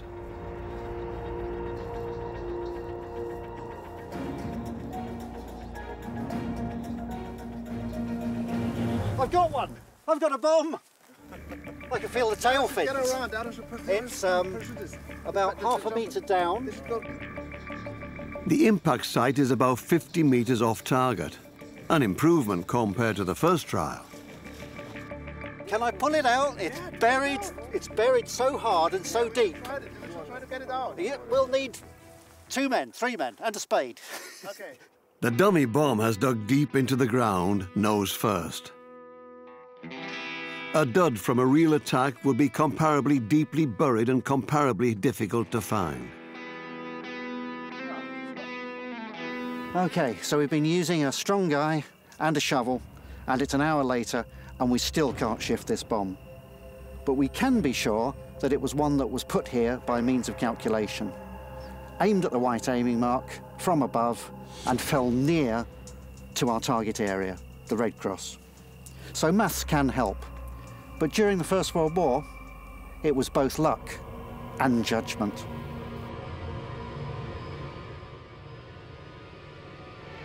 It isn't until World War II that bombings become more accurate.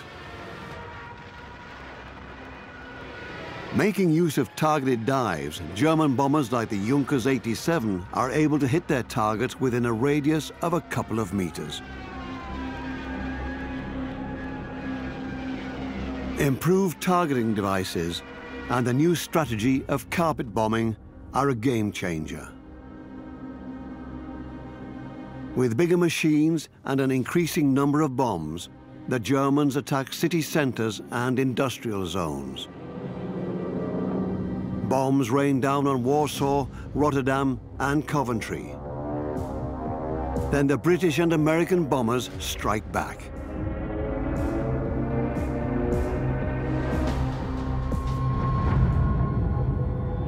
Both sides are hit hard.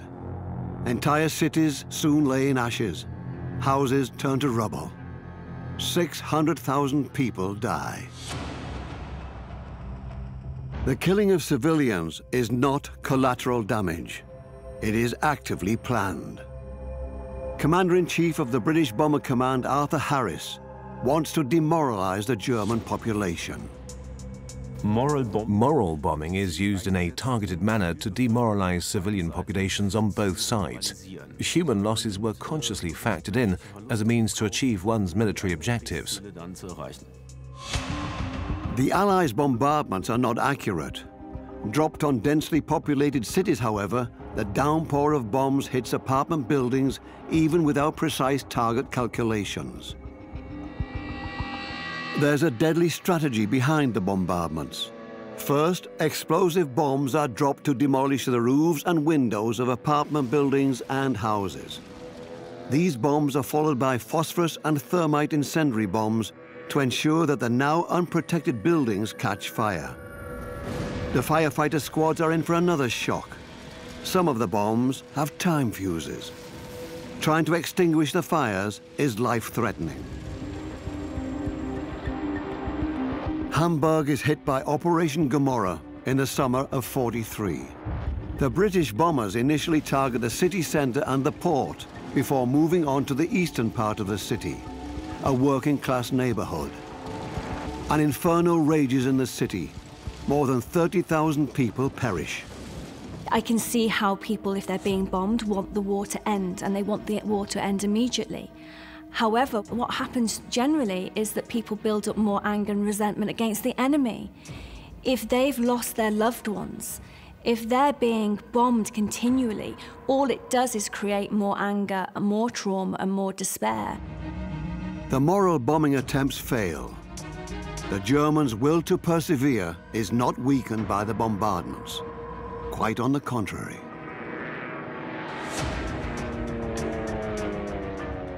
Essentially, the incompetence of strategic bombing early in the war led to a reduction in the moral standards of targeting.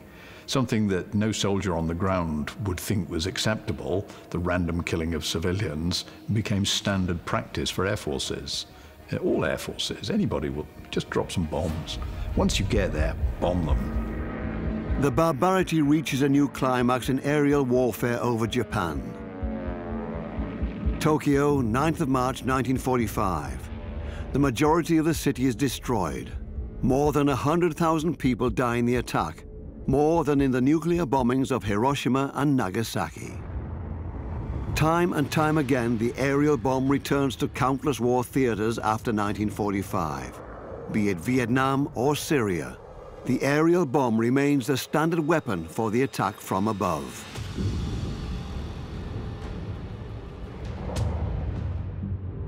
The airplanes carrying the bombs, however, change. Not to protect civilians, but rather the pilots. Originally designed for observation, drones can silently drop bombs at command and are completely unmanned.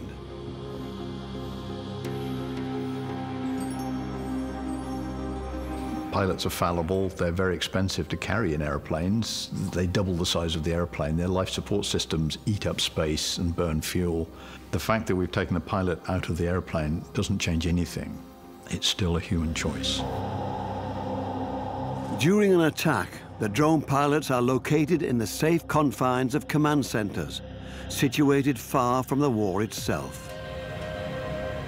That person who's operating that machinery still has to have that moral dilemma and still has to try and justify their actions to themselves in order to go through that psychological process of dealing with the act of killing, which is essentially still what it is.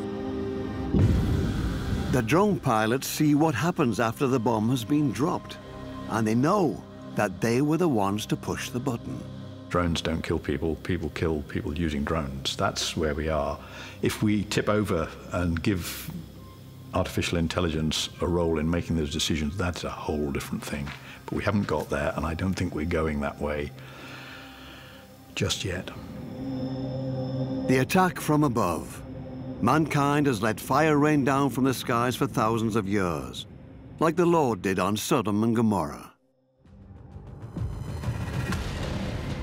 For centuries, three weapons have marked the most immediate form of warfare: hand-to-hand combat.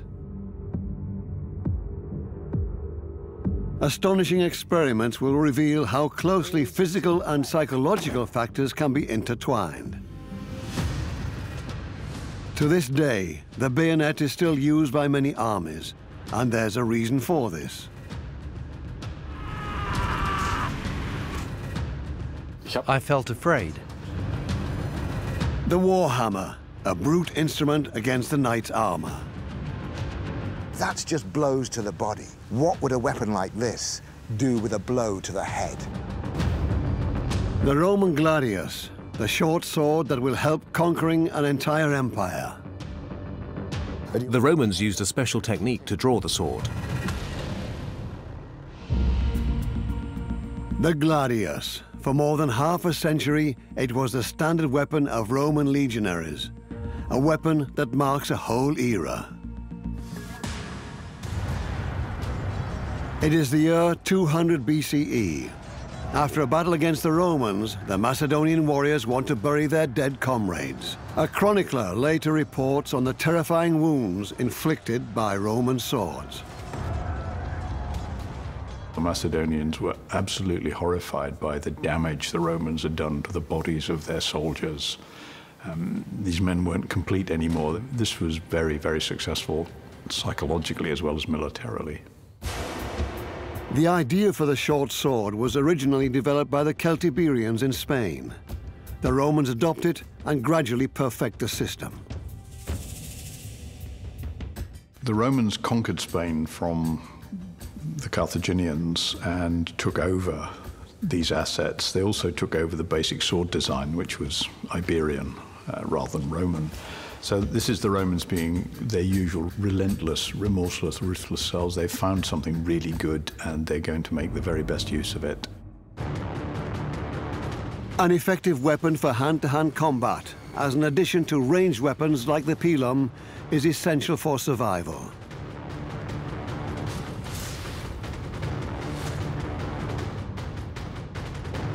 Earlier Roman swords are thin and long.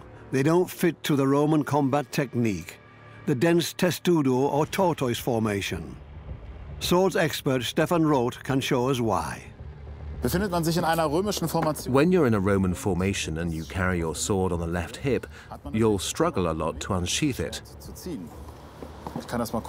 I'll show you. This way, I hit the men behind me. If I try to make a level cut, I hit the man next to me too. It's life-threatening for my fellow combatants to fight next to me. The worst case would be that I would have to open the formation to draw my sword forwards, meaning I would open myself completely. I would create a gap for the enemies to penetrate and destroy the formation. We are simulating an ancient close combat situation, using a long sword first.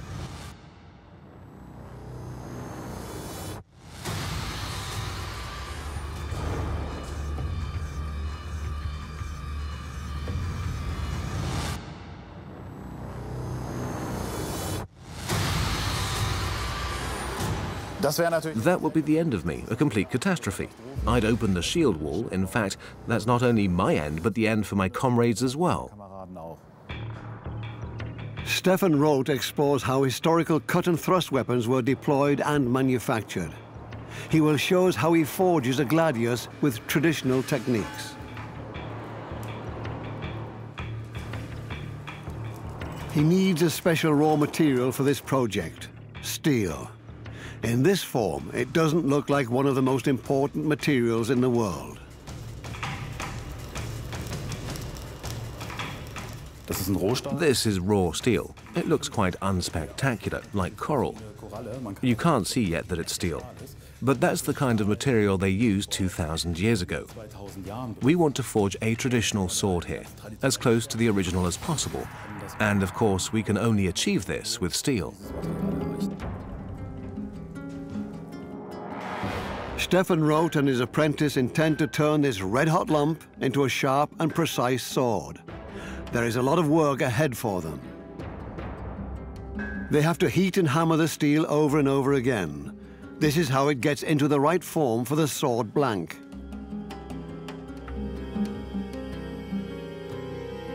The next step, folding the steel. This process helps remove impurities and microfractures and evens out the carbon content, making the material extremely stable. You usually fold 8 to 20 times. Folding 8 times is approximately 1 day's work. Whether I'm in Africa, Europe or Asia, the preparation process, or rather the folding and homogenizing of the steel, is the same everywhere. For his work, Stefan Roth refers back to a 3,500-year-old tradition. Archaeological finds of iron weapons and tools dating back to this period. Back then, they brought about a veritable revolution in warfare. From 800 BCE onwards, the Romans, Celtic and Germanic peoples used bloomeries made of clay for smelting iron ore. And one of the things, for example, the Romans are able to do as they expand their empire, they get to control resource areas where they can find new materials. So they're stripping out timber from their empire because they've used their own. They're using iron from Spain. Spanish iron has been a very significant part of weapons manufacturing since the early Iron Age. The Carthaginians used Spanish iron. The Romans used Spanish iron to make the gladius. As you extend your resource base, you can pick up other weapons. You can pick up both local ideas, but also local resources. So one of the things you're conquering is the ability to manufacture weapons. At temperatures of more than 1100 degrees Celsius, smelted iron flows out of the bloomery. It is the basic material for steel. It all starts with iron ore. Strictly speaking, that's iron oxide, a compound of iron and oxygen.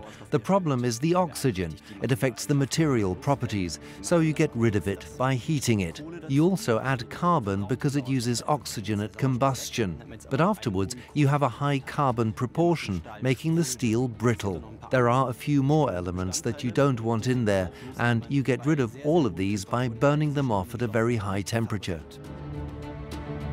The weapons industry has developed many significant innovations in steel processing. The first cast steel cannon was developed in Essen in 1847 by the German company Krupp. One of the most important factors is that steel can be easily processed. Due to its flexibility, milling, rolling, it is really quite versatile, and afterwards you can harden it again as you wish, which means it is easy to work with, yet very resistant once processed. Whether it's for manufacturing weapons or for civil purposes, steel casting is a challenging and dangerous process in the 19th century. The workers are poorly protected, and cast steel is at a temperature of 1600 degrees Celsius.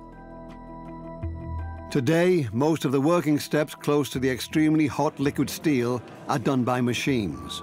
Germany, once world leader, has lost much of its significance for the steel industry.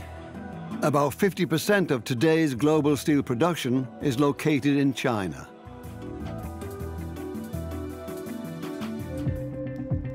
Forging the gladius is hard physical work. But at the same time, Stefan Roth has to pay close attention to the material and its properties. Forging the gladius is particularly difficult because we have a very wide, flat surface. You have to be very careful not to hammer any edges into the material. This could cause problems later in the process when the sword will be grinded.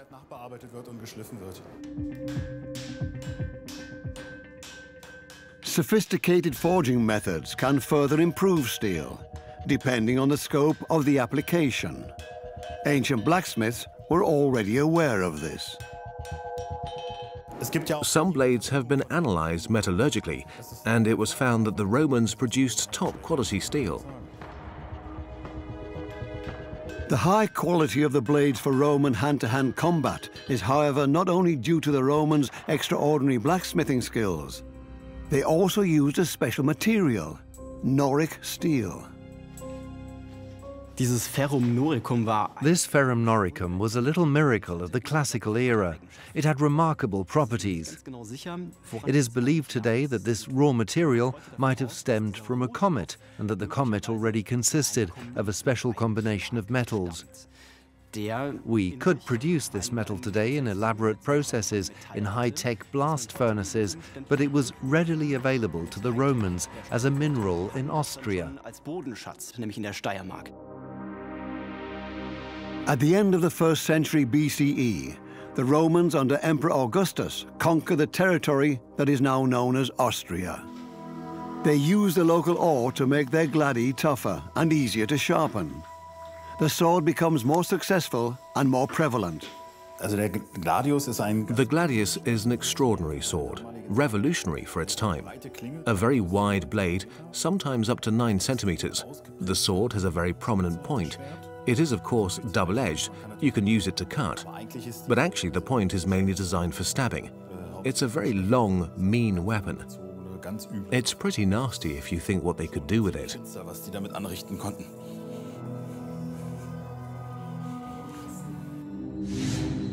The short sword with its wide, hard steel blade is only 50 to 60 centimeters long and weighs 1.2 to 1.6 kilograms. It will become the dominant close combat weapon of the ancient world.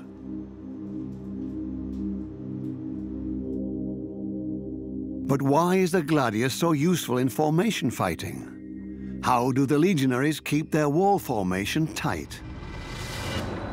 Swords expert Stefan Roth has studied the Romans' combat technique.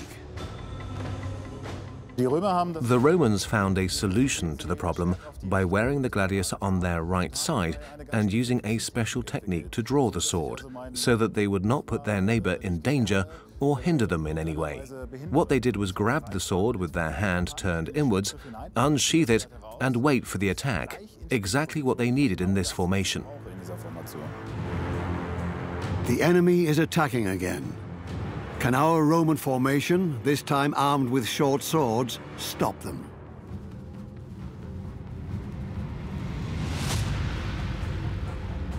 The legionaries can thrust their gladi without opening their formation.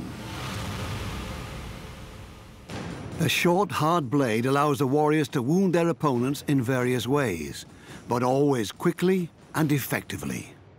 The Romans created a perfect weapon for killing people at very close quarters. It had a sharp point and two very sharp blades, so whichever way you used it, it was going to do a lot of damage. People have compared the Roman army to a mincing machine. It literally chopped up the opposition. It inflicted terrible injuries on them, which both disabled them and demoralized them. The gladius, a short sword, conquers the ancient world. Copied from the Celtiberians in Spain, perfected over centuries, hardened through special steel. The gladius in their hands, the Roman legions conquer ever more territories. In the beginning of the 3rd century CE, they rule over the majority of the then known world. During its golden age, at its largest expanse, the Imperium Romanum stretches from the north of Britannia to the coasts of the Black Sea. For more than half a millennium, the Romans have the most powerful army of the ancient world. Their sophisticated military structure and perfect logistics paved their way to success. Everywhere in the huge empire, military structures are the same. The Romans set up, train, and lead each cohort, each legion, according to strict rules.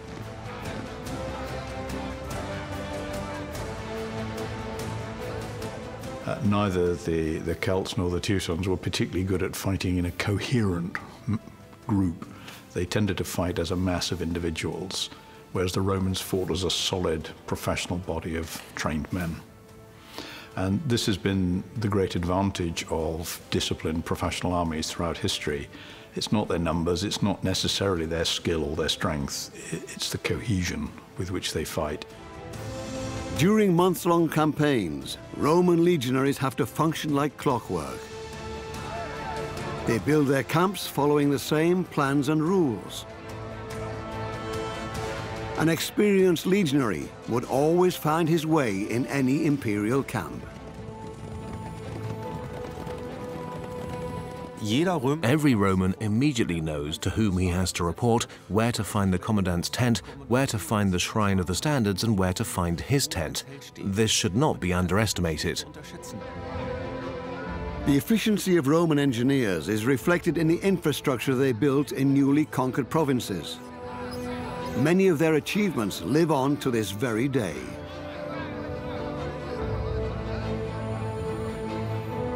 Of course, the Roman Empire has left its marks, some of which can still be seen today. The Romans perfected the entire engineering system. We have streets and bridges built by the Romans that you can still use in Spain, for example. You can drive over them with a modern car. They can withstand this. In order to move their troops and ordnance quickly, the Romans built an unprecedented road network throughout their vast empire. At its largest expansion, the network was about 85,000 kilometers long. Some of the traces of the empire are still visible today, and many modern streets run exactly where the Roman roads used to be. The way the Romans manufacture and use the gladius is another instance of their superior technology and organization. It remains a pivotal weapon until the fall of the empire. Many of the Romans' ingenious inventions fade into oblivion as the ancient world gives way to the Middle Ages. The era of knights begins, entailing the search for military means to fight armor-clad knights on horses. The most efficient weapon against them is widely unknown today, the warhammer. San Romano, northern Italy. It's the 1st of June, 1432. The troops of Florence and Siena are facing a fierce battle. Their knights are in full armor. They will fight for hours. In the end, it's the Florentines who emerge victorious. The battle was immortalized thanks to a picture by Florentine painter Paolo Uccello. It shows a knight swinging his warhammer, a rare artistic depiction of this weapon.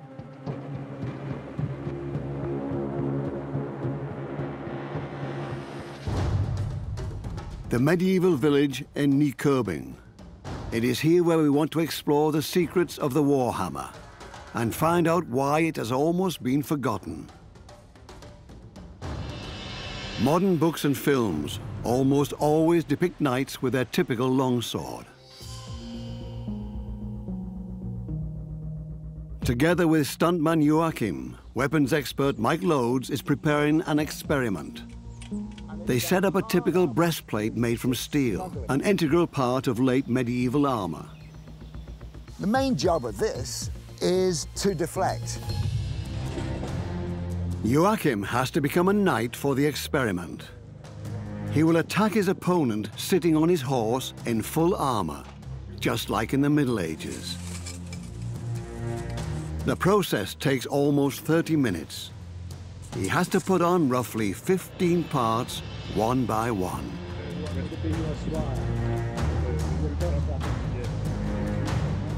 Mail, the gambeson made of linen and plate armor on top of it. The intention of the numerous layers is to protect the knight from all dangers that may arise in the thick of a fight. But how immobile will the heavy armor make him? Of course, you can tell a difference because you are wearing approximately between 20 to 25 kilos more. But of course, it's made so that it supports the way your body is supposed to be moving. So if I fall to the ground, there's this big misconception that you can't get up again. But of course you can, because in battle, you could get torn off your horse and then you would be lying on the ground. And of course, you need to get up again so you can protect yourself. Can Joachim's longsword seriously damage the dummy in armor at all?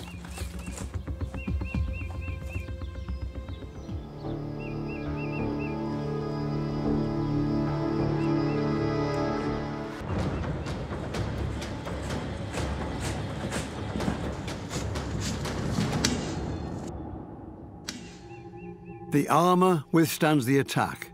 The blade even breaks. What I could see just by observation was the shape of the armor. It deflected it. That sword didn't deliver full force into the man.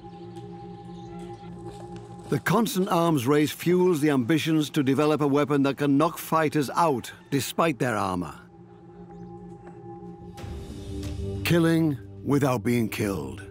The leading motive of warfare is as old as human history. Since the dawn of time, men going into battle have thought of ways of protecting themselves against the enemy's weapons. It's a natural human response. And they begin by using readily available materials, leather, wood, and increasingly, as metal becomes more commonly available, pieces of metal are studded onto the leather defenses, and then the defenses themselves become metal. In the early Middle Ages, the knights often rely on mail. Large plate armor can only be manufactured once metalworking has improved. But the armor, which can be as heavy as 25 kilograms, also has its downsides. The problem has always been balancing off the advantage of protection against the disadvantage of weight and immobility. you could be perfectly protected, but also perfectly immobile and therefore perfectly useless. Plate armor has to be tailor-made to the man wearing it in order to fit perfectly.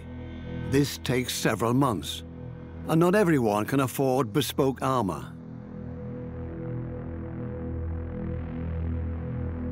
But these are costly pieces. It's all handmade. It's made of high-grade steel. It is a costly enterprise, and the skills needed to make a full set of armor are quite rare. The English, for example, had to import armor for a very long time because they simply didn't have the skill sets available to make it. This is why armor also has high symbolic value, as a visible sign of the knight's social status. The full suit of armor is a status symbol. It says, look at me, I'm very important, I'm so important, I'm protected, whereas you are unimportant and are not protected. Elitist, self-centered, violent. The idea of noble knights is a myth. Of course, we always have this idea of the chivalrous knight who's honest, who helps the poor and always tells the truth. Unfortunately, reality often looked quite different, if not contrary to that. Knights also displayed self-serving behavior. They waged war against and amongst each other. But is it at least true that knights are superior on a military level? Are they really the super warriors in armor that no one can take down on the battlefield, that no weapon can harm? By the mid-14th century, they had developed the ability to make larger plates of steel, and that enabled them to make large surfaces, plate armor. You could cover the body. It was very difficult to defeat. The warhammer was developed specifically to defeat plate armor. A simple hammer as a weapon against well-trained and well-protected knights?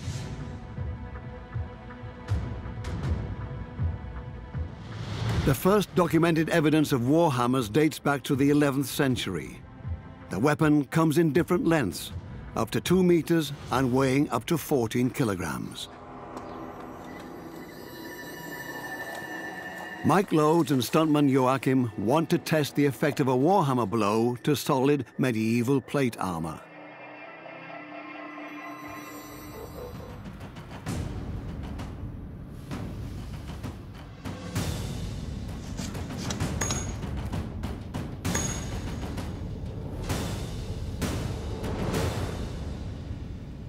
That was chilling to see that force go through, and it just goes to show that however ingenious man is, however much he invents new armor and new protection, another man can invent what will defeat it, and it was the warhammer that defeated armor.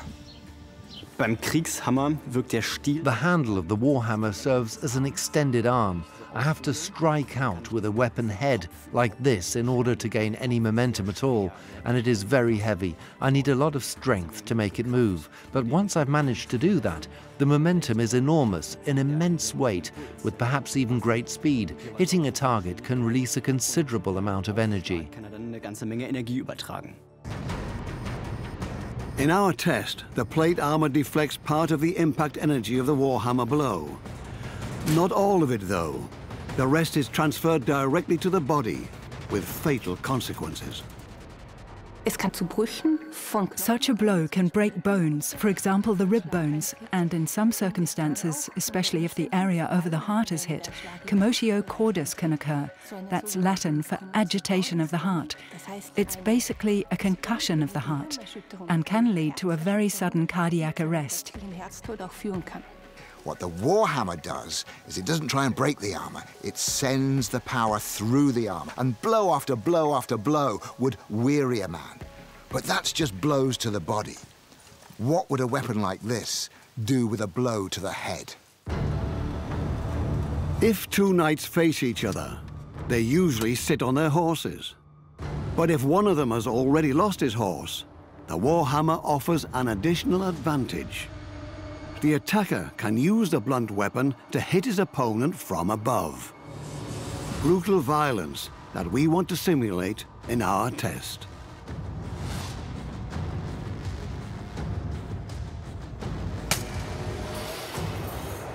Stuntman Joachim hits the dummy with full force. The experiment gives an idea of how brutal medieval battles must have been.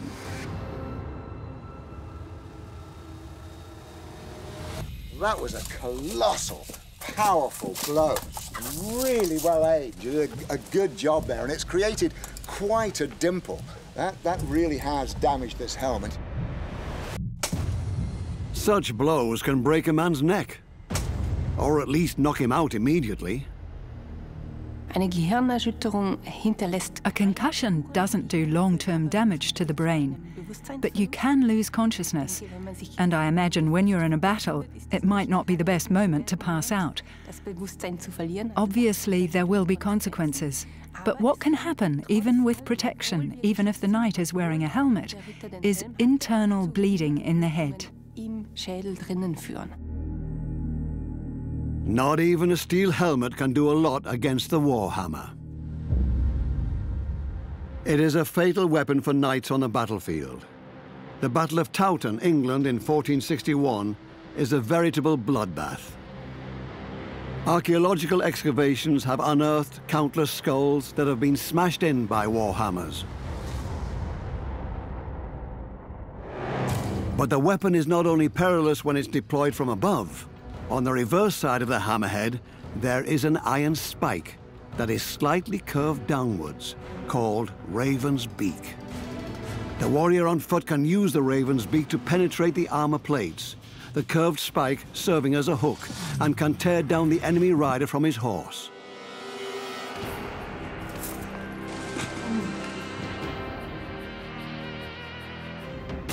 The warhammer has unforeseen social potential.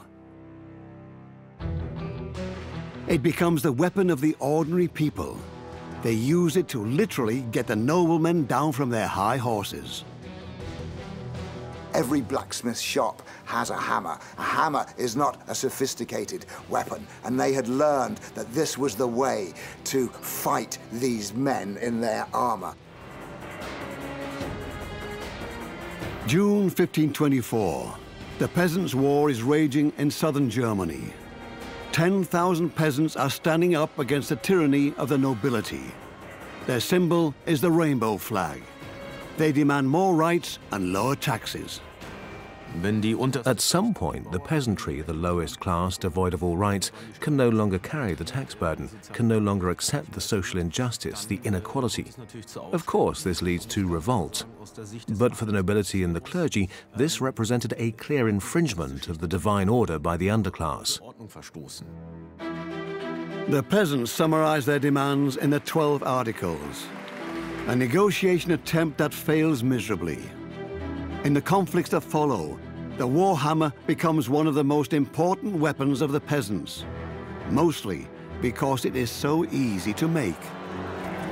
In the end, however, the warhammer does not lead the peasants to victory. The nobility defeats them with knights and cannons. The era of black powder begins.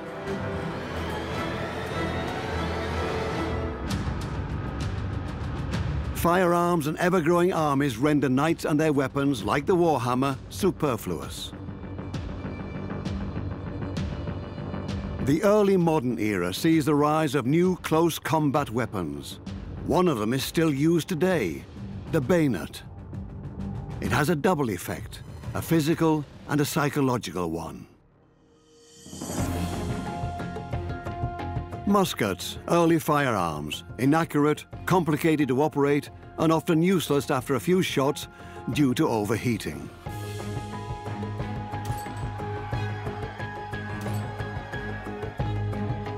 In the middle of the 17th century, resourceful musketeers appear to have found a way to tackle the problem in Bayonne, France. The city also gives the bayonet its name. Once they can't fire their muskets anymore, they put knife blades into the muzzles. Now they are ready for hand-to-hand combat. Historian and weapons expert Stephen Bull shows us how to combine musket and bayonet. So this is the plug bayonet. It's an extremely simple weapon. It's basically a knife blade with a wooden handle, and the wooden handle just fits into the barrel of the musket. So let's see that. Here's the musket, the plug bayonet, straight into the barrel. Then I can confront my enemy like this. This bayonet is named after a plug used to close wine barrels. It was first used in the 17th century. The wooden handle on the straight, leaf-shaped steel blade is adjusted to the different musket calibers over time. But can I do this quickly, on the field of battle? This is a question we're going to ask ourselves. The adversary is preparing for our experiment. Together with him, Stephen Bull wants to take his shot at using the plug bayonet in close combat and see how well it works. Because quick reactions are essential in this situation. So now I'm getting slightly nervous. I'm going to be charged at 15 meters. My opponent is going to be Victor, and Victor will take his musket, and in battle, if he gets to me first, I'm going to be hit with this thing. So let's see what happens. We simulate a battle situation in early modern times. Putting on the bayonet for close combat mustn't take too long. 1 meter, 2 meters, 3, 4, 5, 6, more nervous. 14, 15. The closer the enemy is, the higher the accuracy of the musket. Stephen Bull wants to try the musketeer's technique at a distance of just 15 meters. After taking his last shot, will he be able to fit the bayonet into the barrel in time? Or will his opponent reach him first?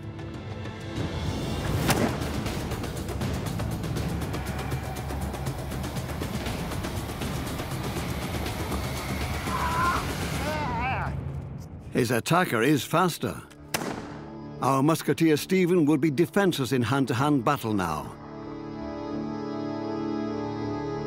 And in all the rush, he hurts himself with the bayonet.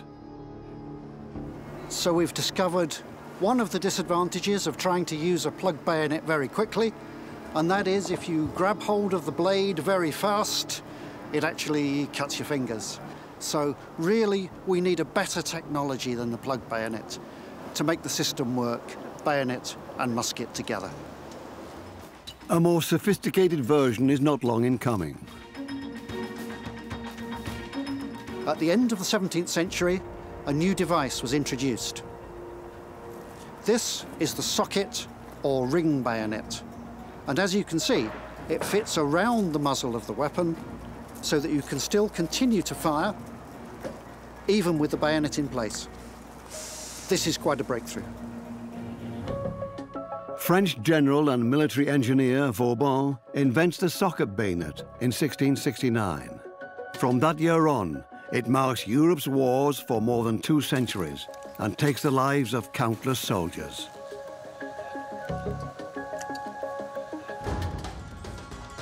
Leipzig, Germany, in October 1813.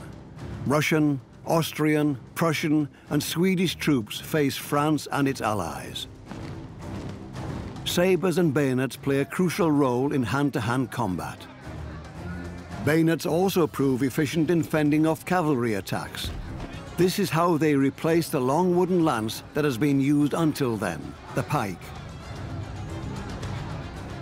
The pike was essential to defend the musketeers against cavalry because they couldn't load and fire fast enough to hold off cavalry. If you could give them a self-defense weapon, essentially their own form of pike, you could reduce the need for the defensive element and increase your firepower. Attacking with one single weapon and securing the defense. In the Battle of Leipzig, all sides are using the bayonet. Over 90,000 out of 600,000 men lose their lives, many of them in close combat. In the end, Napoleon is forced to admit defeat. He's done what Napoleon always does. He's blown away all the best of his troops in the search for a perfect victory, and he's achieved nothing, and he will have to abdicate all over again. From the 19th century on, firearms become more efficient, battle distances become greater, hand-to-hand combat becomes rarer.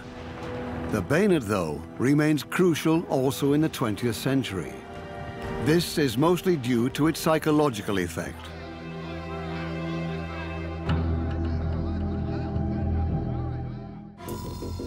We want to explore the reasons for this effect in an experiment. Karin Rutgers is a neurobiologist. She will confront some volunteers with a bayonet attack. For security reasons, we resort to virtual reality. We know today that watching films with these virtual reality glasses, we experience similar emotions to those we have in real life.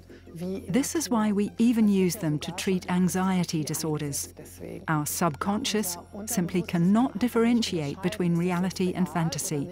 Our cognitive conscious self can make this differentiation, but our subconscious feels the same fear, so it's all very realistic. Two scenes will take place in the virtual reality setting. In a World War I trench, participants will face a soldier aiming at them with a rifle. In the second scenario, the soldier approaches them, a bayonet on his rifle. Will the participants' reaction be different? The first round starts under the observing eye of Karin Rutgers. We measure the heart rate and skin resistance of each participant to be able to analyze their reactions in detail.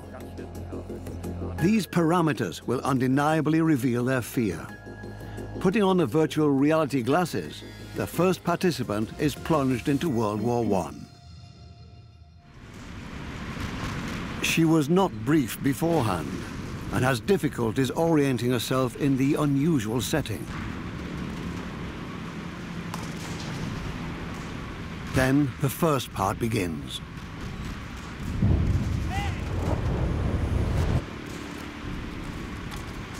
Okay, we could see how she moved back. We show the scene to a total of 10 participants. They are given no warning beforehand. The subjects all go into the experiment without being brought up to speed.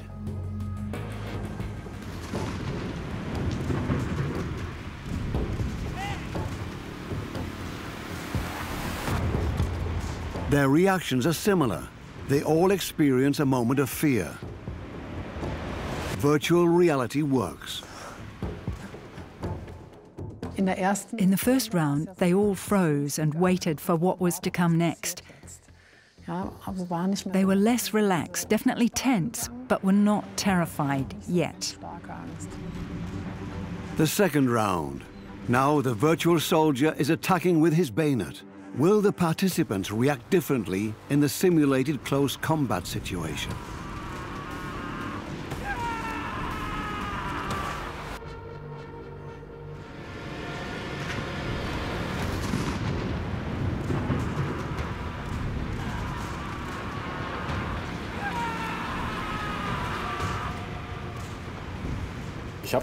I felt afraid for a brief moment. He looked me directly in the eye, and that felt uncomfortable. But that was frightening because he didn't stop but ran directly towards me. What you actually want to do is to get out of his way somehow and run away. There we could clearly see the move back. The trench warfare situation is nightmarish. A screaming soldier with a bayonet on his firearm clearly increases the tension.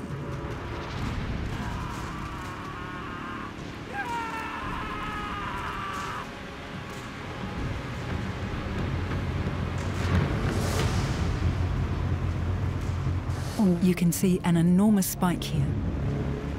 You can see how she oriented herself. She moved around a lot in the room as well.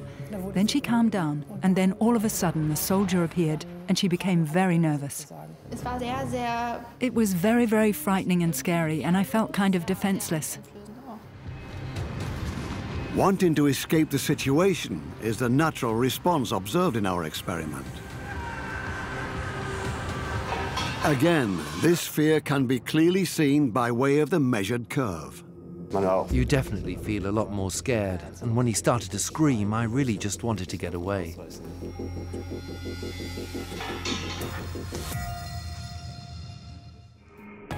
The participants rated their emotional state on a scale before the experiment and after each virtual reality scenario.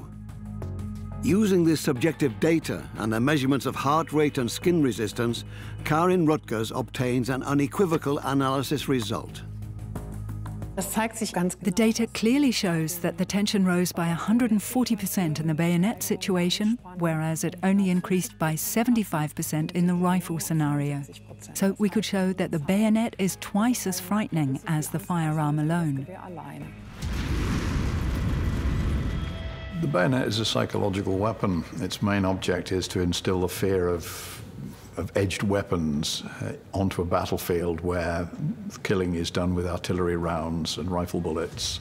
It brings that visceral, ancient fear that unsettles the nerves of troops, that persuades people to surrender. Being confronted with a bayonet will make you surrender because it's a bayonet, not because behind it is a rifle that will kill you much more easily and much more quickly.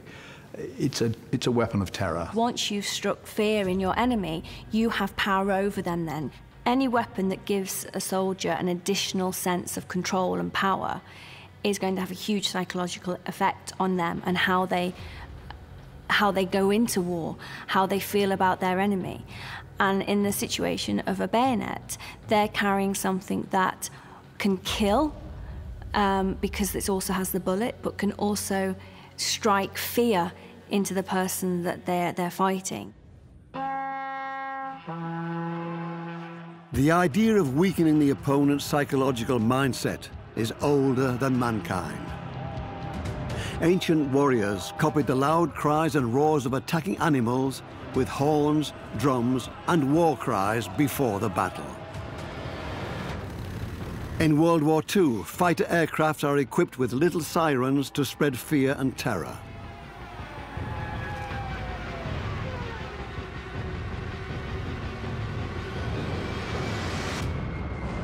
Airstream-activated sirens are fitted directly onto bombs.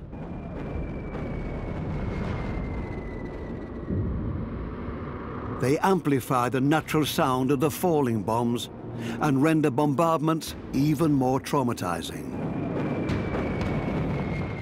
In warfare, any advantage is positive. So the psychology of war is, if possible, persuade the enemy to do what you want without having to fight. That way you don't get killed at all, and you can do what you like with them when they've surrendered.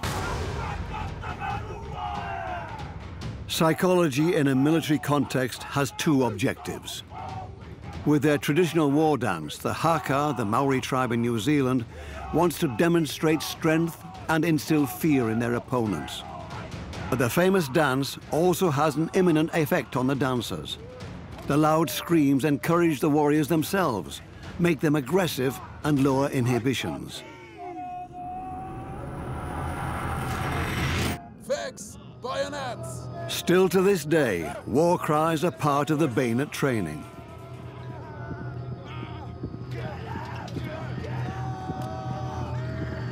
Military training focuses on overcoming our natural inhibition to kill. The war cry speaks to our most ancient instincts. Often we'll see people chanting things like kill, kill, kill. So it's getting the adrenaline ready, but it's also desensitizing them to commit acts of violence, which goes against what they have probably been brought up to do.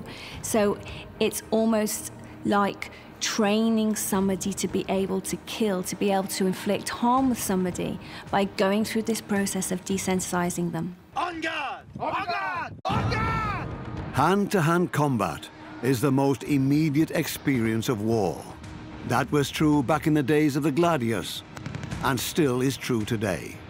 The Iraq War has shown, in modern conflicts, soldiers shoot most of their enemies from a large distance.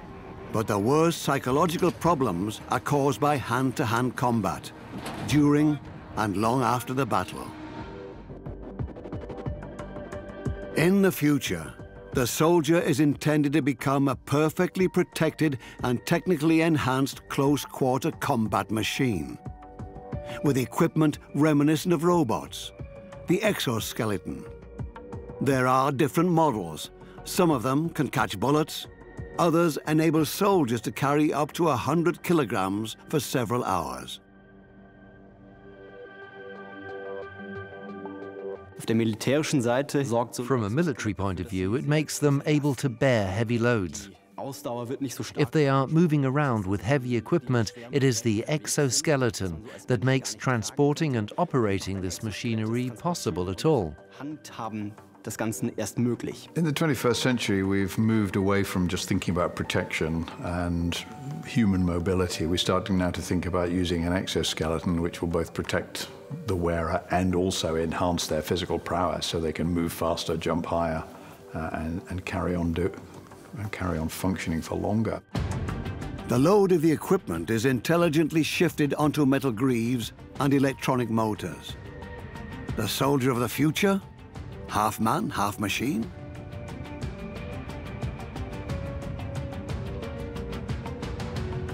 What we're doing is we're making one of the classic trade-offs in the history of war between numbers and quality. We're starting to say maybe having a few highly expensive super warrior figures in exoskeletons might be more effective than having a very large number of ordinary foot soldiers, and that this may be the way ahead. So we have to be very careful that we're not pursuing a false premise here, that a small number of mechanically enhanced soldiers replacing the same value in more conventional forces. But despite all technological advancements and improvements of the weapons industry, war will remain what it has always been. We will present 3 weapons that have made war history because almost anyone can handle them, without long hours of training. Astonishing experiments will reveal their secrets. The Kalashnikov, a tool for soldiers and terrorists, the most widespread firearm in the world. This is a violent gun to shoot on full auto. The crossbow, sophisticated engineering for untrained warriors. I've been firing this weapon for years, but still I'm running on adrenaline. And the pike, the wonder weapon against medieval knights. That is very, very intimidating. This weapon is a deadly instrument in the hands of ordinary men against mounted knights. In the Middle Ages and early modern history, it's called a pike. In the classical era, the long wooden spear is known as sarissa. The Battle of Issus, 333 BCE. Persian King Darius III confronts the Macedonian ruler Alexander. An uneven showdown, or so it appears. But besides a heavy cavalry and infantry in phalanx formation, Alexander has another ace up his sleeve: very long wooden spears, an invention by Philip II of Macedon, his father. They were using very long pikes, and it was essential that they maintain cohesion and they all fought in the same way.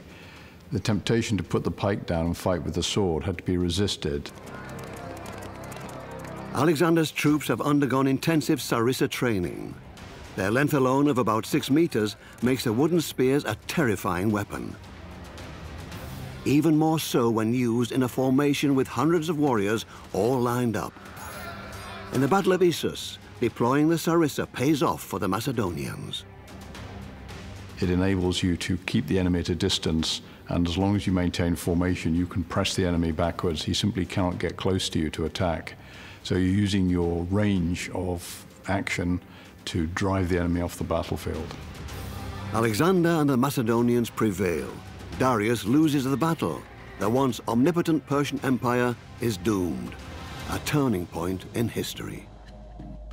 The sarissa remains a characteristic weapon of the Hellenistic world.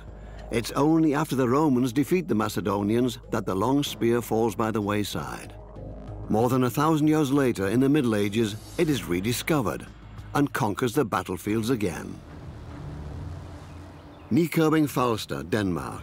On the set of a reconstructed medieval village, experts investigate historical technologies and weaponry.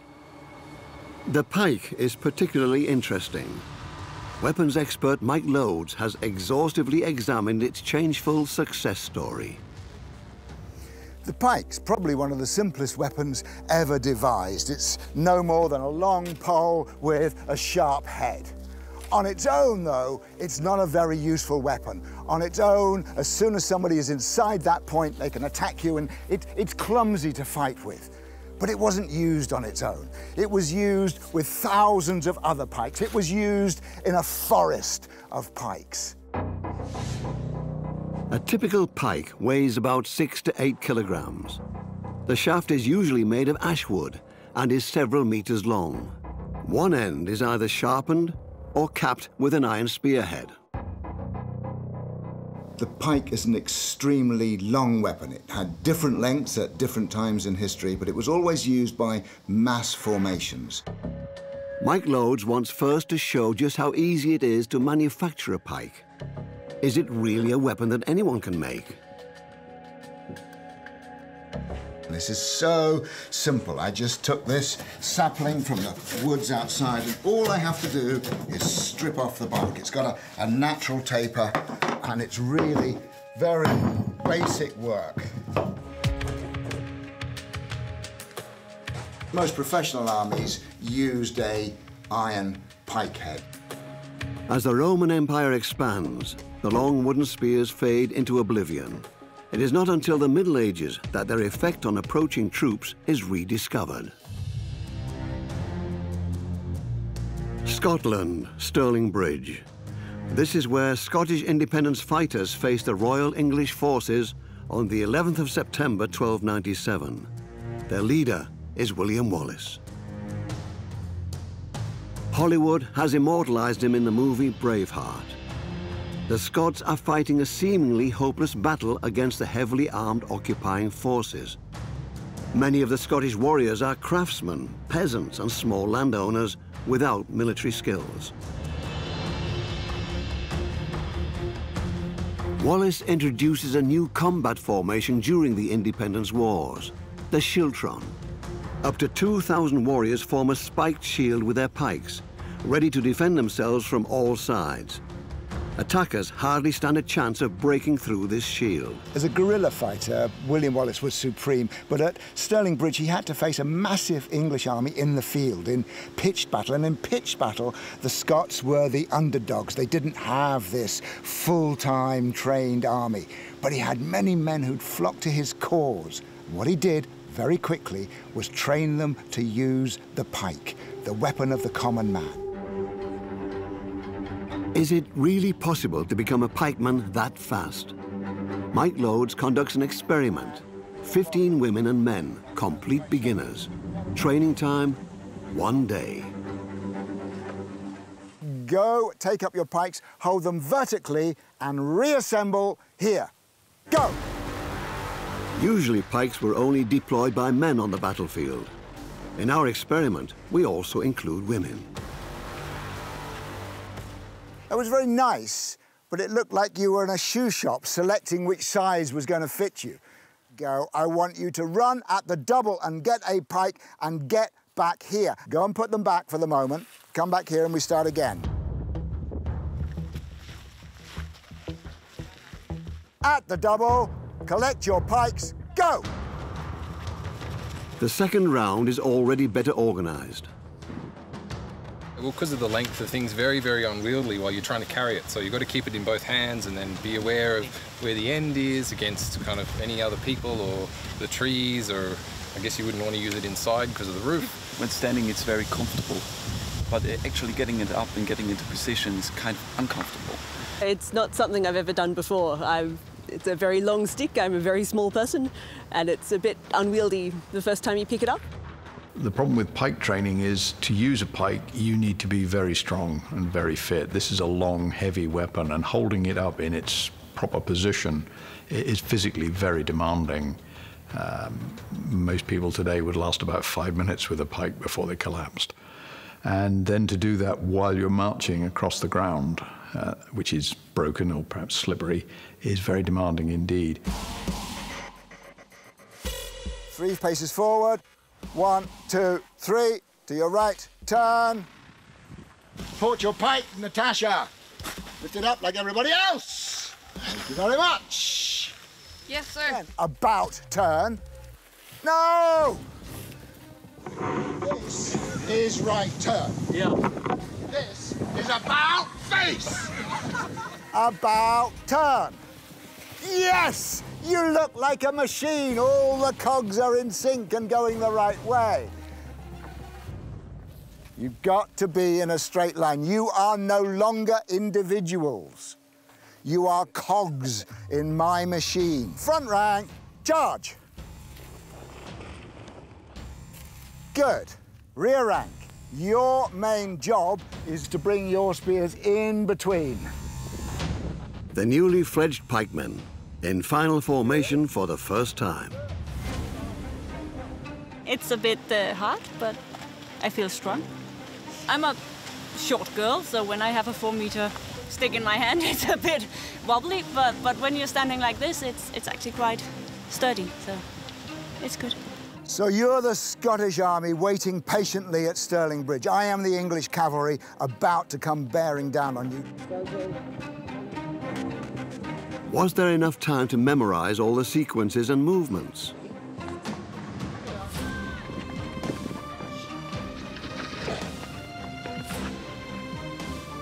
Good job. That is very, very intimidating. Actually imagining this with thousands of other spear bearers, it must be insane for anybody who will charge this. He must be completely insane. By the end, when I was running down at them, that was quite intimidating for me because they were working like one single brain, bringing those up together. There was no 1, 2, 3, 4. It was up in one. Thousands of English soldiers lose their lives at the hands of Scottish pikemen on the 11th of September, 1297. For a brief moment, the dream of independence seems to come true. William Wallace remains a Scottish national hero to this day. The secret of the pike's success is not its revolutionary design, but in the effective drill of a military unit. One single pikeman does not stand a chance. A coordinated wall of pikes, however, is hard to defeat. Team spirit is important in many jobs, in many walks of life, but the difference in the army is it's a difference between life or death. Team will make them do the job more efficient, quicker, and safer. And if they can't rely on their team, they know that that can result in them being killed. So to be able to have trust in your team, to be able to know that you have the team behind you, is absolutely imperative within an army setting. During the 30 Years' War, 3 centuries after Wallace's victory, entire books on military drills are published. For example, The Art of Infantry Warfare by a German writer detailing movement sequences and formations. Over time, drill and training of soldiers reached new heights. For example, in the Prussian armies. Exercising, standing at attention, shooting for years on end. Thanks to their training, Prussian soldiers rank among the best fighters in the 18th and 19th centuries. Professional armies use drill to maximize their combat effectiveness. The Prussian goose step is a classic example of a drill. Those are not drills for the battlefield, they're drills to instill the cohesion and the synergy between all of the people in that group. They're all doing these difficult things together. When you ask them to do a simple thing under fire, under stress, on the battlefield, they should be able to do that. Back to the voluntary test pikemen. Now Mike Loads will simulate a cavalry attack. Well, I think you all did extremely well. Now we need to test you against the real thing.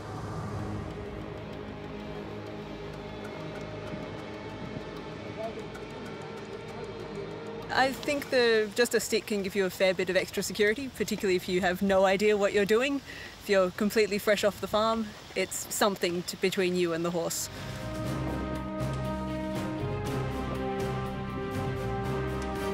The formation stays intact. Well, that's a very intimidating sight. Very, very difficult to get a horse through there. You all feel pretty secure, I'm guessing. Are you? Hey, you all feel pretty safe? Sebastian, you feeling safe? Feeling safe? Yeah, not worried, Nikki? Not worried at all? What's going to happen? Whether they're being attacked by cavalry or by infantry, that pike block is a really devastating military machine. The pikeman's success also brings about social change. Armies grow larger. Instead of a few mounted knights in armor, countless ordinary soldiers are now decisive for the outcomes of battles. The new armies, however, fight no longer for their lords, but for money. The old feudal order breaks apart. The future belongs to mercenaries and national armies. Early modern states begin to recruit their own people. They could be mercenaries, they could be natives of the country, but they're recruited directly and they're now owned by the state. That changes things. It means that the recruiting pool is widened and you can recruit from areas where there are no knights. It is the dawn of the era of mercenaries who go to battle for whoever pays best. If there is no war or their field commander has gone bankrupt, mercenaries often go from country to country, murdering and plundering. The mercenary system also presents new challenges for army commanders. Many of the mercenaries go to war bringing along their wives and children, who also need to be fed.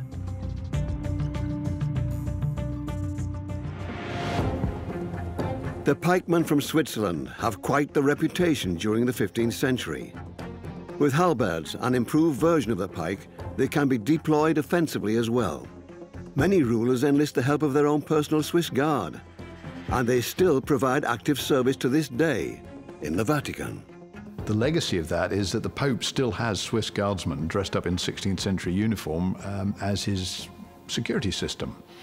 This, on the one hand, is laughable, but on the other hand, it's actually very practical because you can't miss them. They're very obvious, and they do have a halberd, which is quite an unpleasant instrument, even in a blunt one. So the Swiss Guard remind us of an age when mercenary soldiers were a critical part of all armies. And it's only after the rise of nation states and the idea that you actually had a homogeneous national army, which is actually quite a modern idea. The pike, a long wooden spear with an iron head. 600 years ago, it caused profound changes on the battlegrounds and brought about the downfall of knights. The pike has left its mark. For a long time, it's an integral part of every soldier's equipment. Nevertheless, it quickly becomes superfluous as it's replaced by firearms and bayonets.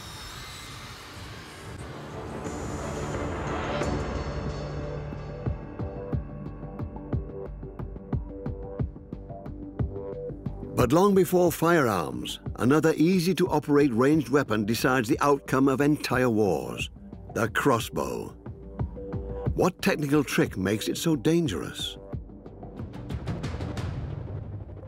Europe in the early 15th century. The 100 Years' War between France and England is still in full swing. Both sides use the crossbow as a ranged weapon. It turns peasants into warriors in the blink of an eye. In this case, you've got the opportunistic weapon that is easy, it's available, and pretty much anybody can pick up and use it. Therefore, it creates a situation that if in any fight at any given time, it's a weapon that can be used by everyone. Puchberg, Austria, is home to a man who knows the secrets of the medieval crossbow like no other. Andreas Bichler builds and explores historical weapons. Together, we want to investigate how the crossbow revolutionized European battlefields 600 years ago, and even knocked experienced knights from their horses.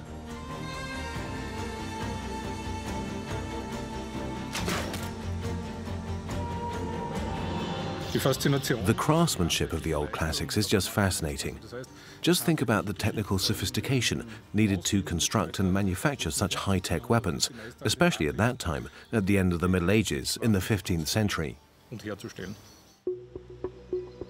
Andreas Bichler works on different crossbow variants based on surviving historical models in his little backyard studio. The basic manufacturing principle is simple. Every crossbow needs a frame called a tiller or stock. Bichler then places a bow onto the stock. This crossbow, a simple model, is made of wood and a waxed yarn string. The crucial detail, however, is the trigger mechanism with what is known as the roller nut. It is typically made of antler. The nut, this cylindrical pawl, is placed inside a slot within the stock where it can rotate. This was called a lock in the Middle Ages. So how does it work? The trigger bar, the key so to speak, attaches to the nut. There's a cavity in the nut fret, and once you pull it, the roller nut begins to rotate and the bowstring can be released.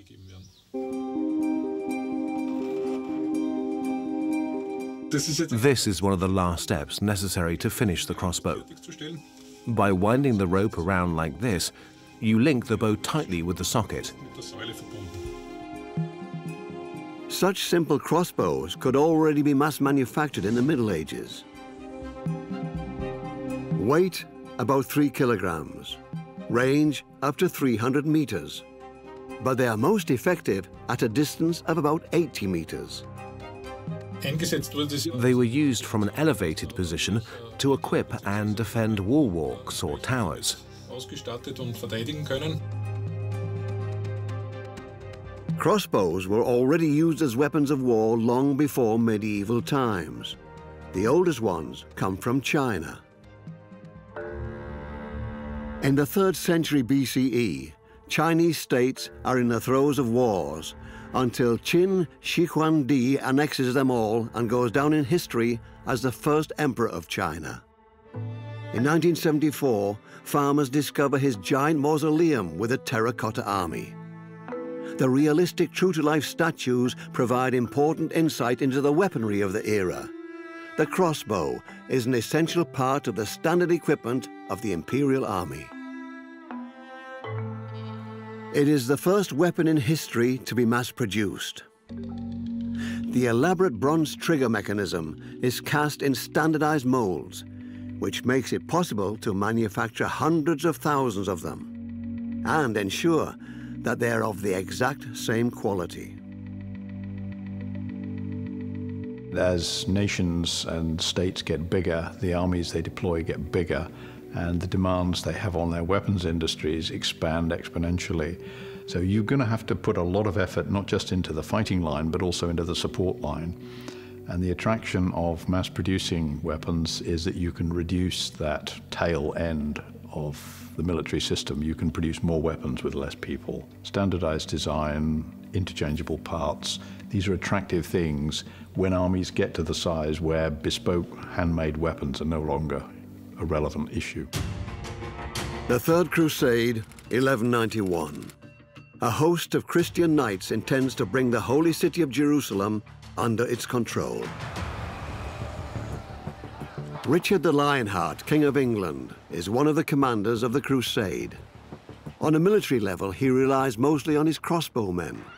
They defend the king's armor-clad knights against the troops of Sultan Saladin, who attack with bow and arrow. The crossbow proves superior in close combat. Richard, however, fails to capture Jerusalem.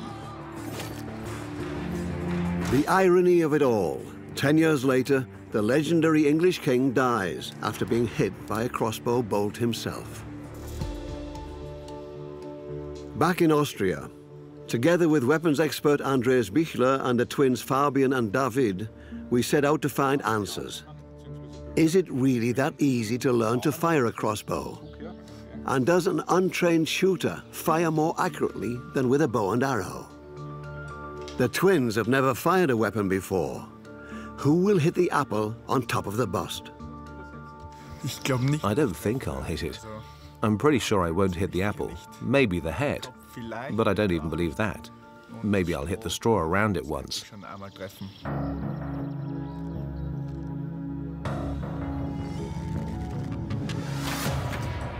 The first shot misses the target. Using a bow and arrow seems far from easy.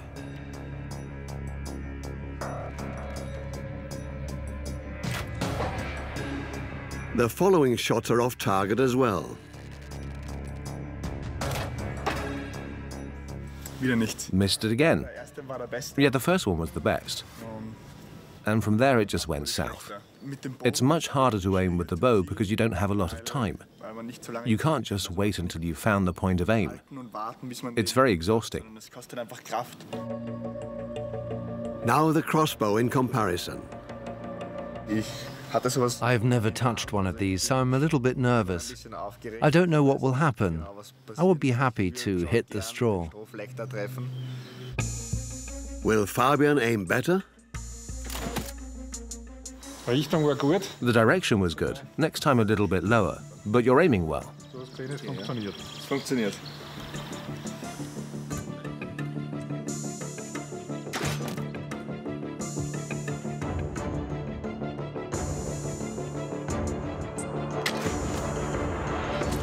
Bullseye, after only 3 shots. Try beating that. With training, aiming the crossbow gets easier. You can improve. You look for the point of aim. If you find it, you're able to hit the target. An archer needs a draw weight of up to 75 pounds in order to draw his bow. This is quite challenging for an untrained person. It takes too long and makes it almost impossible to aim well. The crossbow is different. Once it is drawn, the shooters can take as much time as they want before firing it. Over the centuries, the crossbow becomes more refined. The composite structure is a leap forward in terms of efficacy. Composite bows consist of several layers of horn and animal sinew glued together. This technology reaches Europe in the 13th century and renders the already deadly weapon even more perilous. The elaborate manufacturing process helps to exploit the full potential of the different properties and features of the materials. You can bend horn to some extent, but if you bend it too much, it'll break. This is why you need the layers of sinew. Sinew is very flexible, whereas horn can withstand a lot of pressure and can be compressed. This makes them perfect composite materials for bowyery. It was a really innovative invention. A significant downside, however, is that the manufacturing process is very lengthy. It takes 1 to 2 years. The bow needs to dry completely before it's fully operational. But the further the crossbow develops, the harder it becomes to draw, until the archer's sheer muscle force alone is no longer sufficient. They now need draw support. Ordinary wooden crossbows don't require an elaborate mechanism. A belt hook is enough. This is the first mechanical draw support for crossbows, a belt hook. The archer puts in 2 fingers and can then draw the bow with the support of his leg muscles. Such simple mechanisms are not sufficient for the heavy composite crossbow. A crank can offer relief by drawing the string with a cogwheel mechanism. This can take up to 1 minute per shot.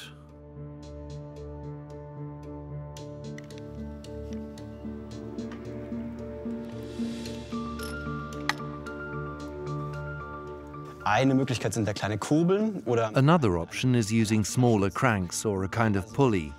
With these I have to draw more, but I need less force to create the tension. This way I can achieve tension that is 5 or 6 times higher than with a manual bow. But can such a heavy composite crossbow penetrate the mail of a knight? We want to find out, using an exact replica. I've been firing this weapon for years, but still, I'm running on adrenaline. You can never completely rule out that something will go wrong. The worst case will be that the string passes over the bolt and seriously hurts the shooter by swinging uncontrollably.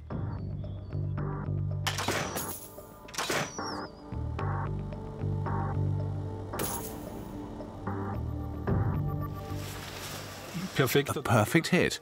The rings have been destroyed in several places, and the bolt just went down to the feathers, through the textile armor and, of course, the mail. That means we have an estimated penetration depth of about 20 centimeters, an absolutely deadly shot.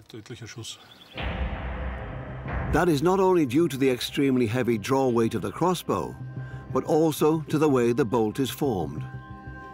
It is visibly shorter and thicker than the arrow of a regular bow, and has a heavy iron head.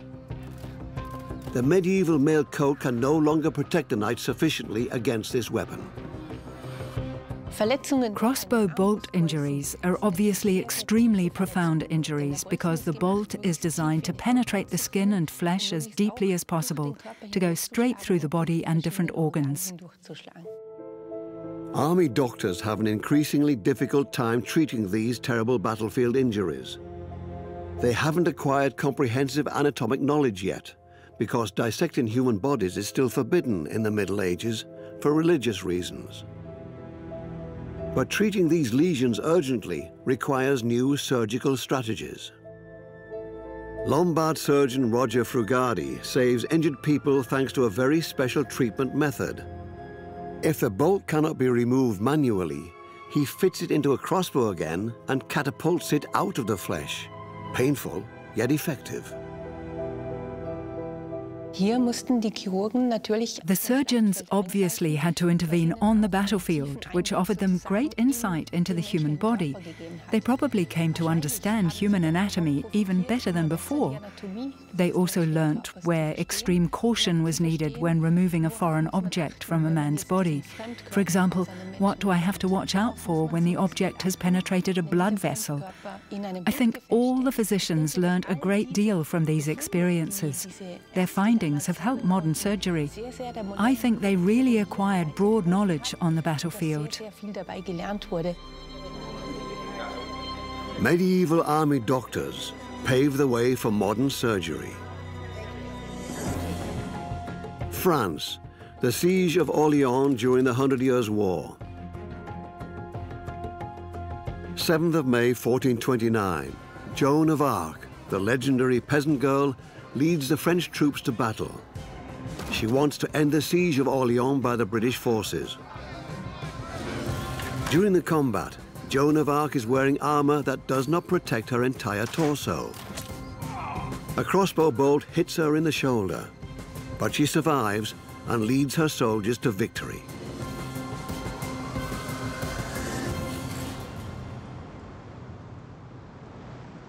At the beginning of the 15th century, plate armor becomes increasingly popular as a response to the crossbow.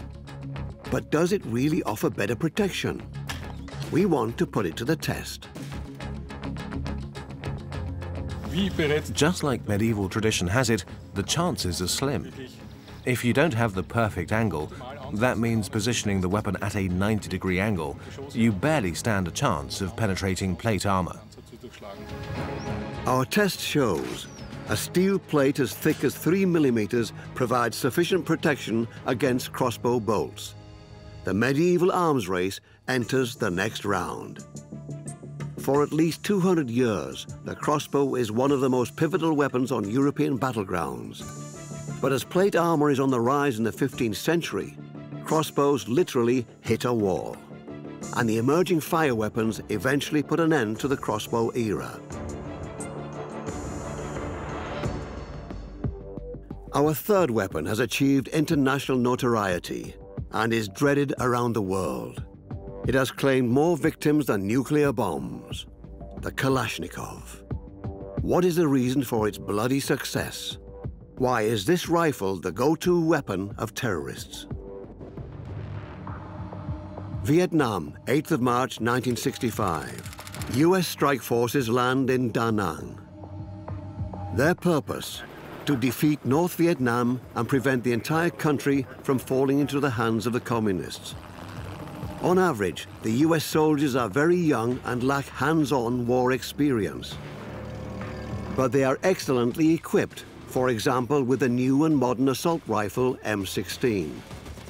The North Vietnamese soldiers use Soviet weapons, primarily the AK-47, the Kalashnikov. The Kalashnikov 47 of 1947 is a Soviet interpretation of the Second World War assault rifle developed by the Germans and to an extent by the Soviets. It is the most all-round useful piece of hardware of that type ever built. The history of the AK-47 begins in World War II. Russian soldier Mikhail Kalashnikov is seriously injured.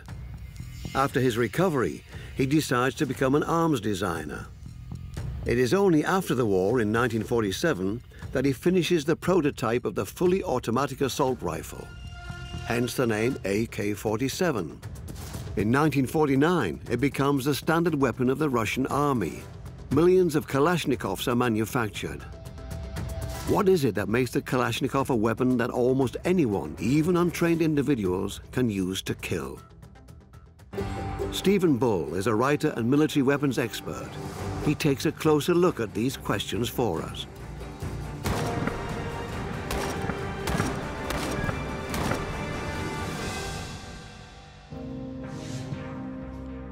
The Kalashnikov consists of around 100 parts, is 90 centimeters long, and weighs just under 4.5 kilograms when loaded. The AK-47 was a revolutionary weapon. The Kalashnikov is a gas-operated rifle. When you pull the trigger, an explosion takes place and air expands as a result. The explosion causes gas pressure to rise, and part of this is used to reload. The pressure is redirected into the mechanical system, which ejects the old cartridge and reloads a new one. The reliability of a weapon is a crucial factor for the outcome of a war. US soldiers in Vietnam soon noticed that their modern M16 does not work well in the swampy forests where humidity is high. The troops of the superpower constantly struggle with jamming and malfunctions. Their opponent's weapon, however, is surprisingly robust. We want to find out if the stories are true. How big is the difference between M16 and Kalashnikov? You have to bear in mind that in a modern war, we're taking cover, going into shell holes, staying low to the ground. Sometimes these are the sort of conditions that a soldier and his weapon will have to put up with. And mud baths like this do form part of modern testing of weapons. The M16, the American standard rifle in Vietnam, is tested first. Now, a magazine, and we're ready to go. The M16 is submerged for 30 seconds. And I think we're ready to bring it out. We create jungle-like conditions for firing the weapon. That is filthy.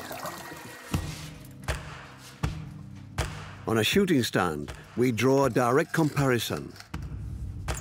Will large amounts of dirt affect the functionality of the weapon? The test team is forced to leave the shooting stand for safety reasons. Their weapon could blow up in their faces. Using a rope, they are able to pull the trigger of the M16. Ready? Fire hole.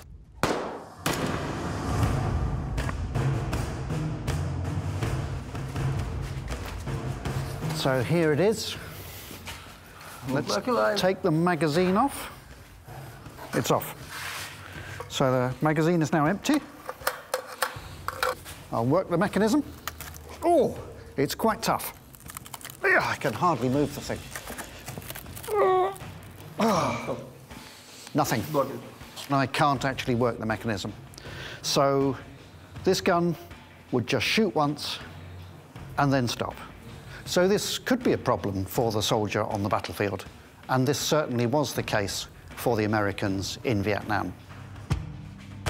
Now we'll test the AK-47 that is said to be more reliable. Is it better suited for fighting in adverse and muddy conditions?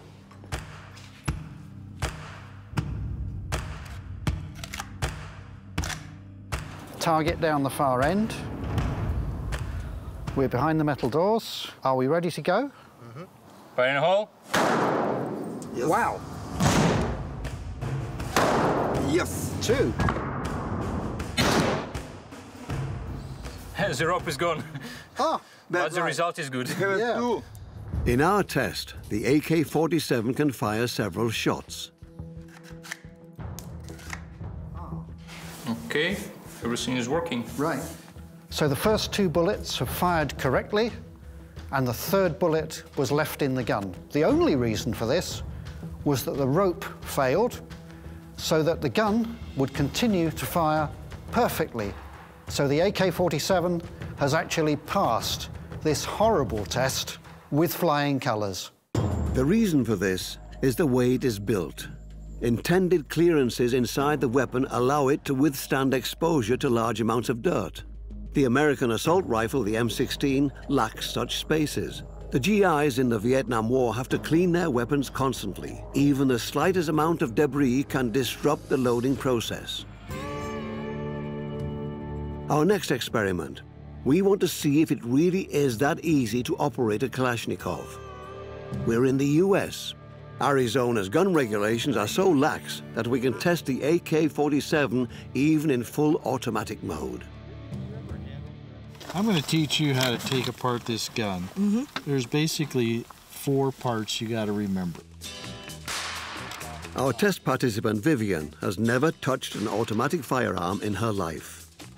Weapons expert Kenton Tucker disassembles it in front of her.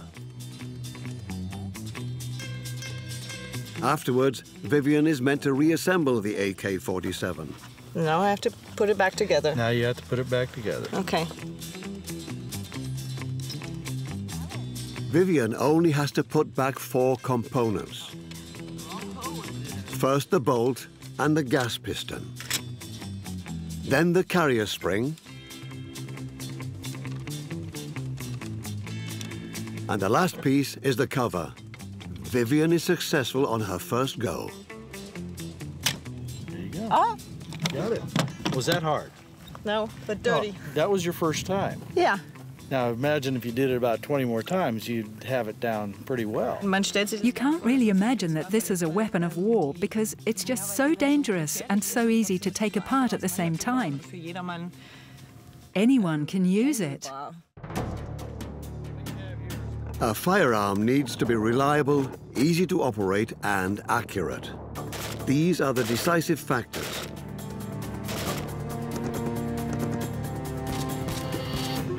Together with Kenton Tucker, we want to compare the AK-47 directly to its rival, the American M16.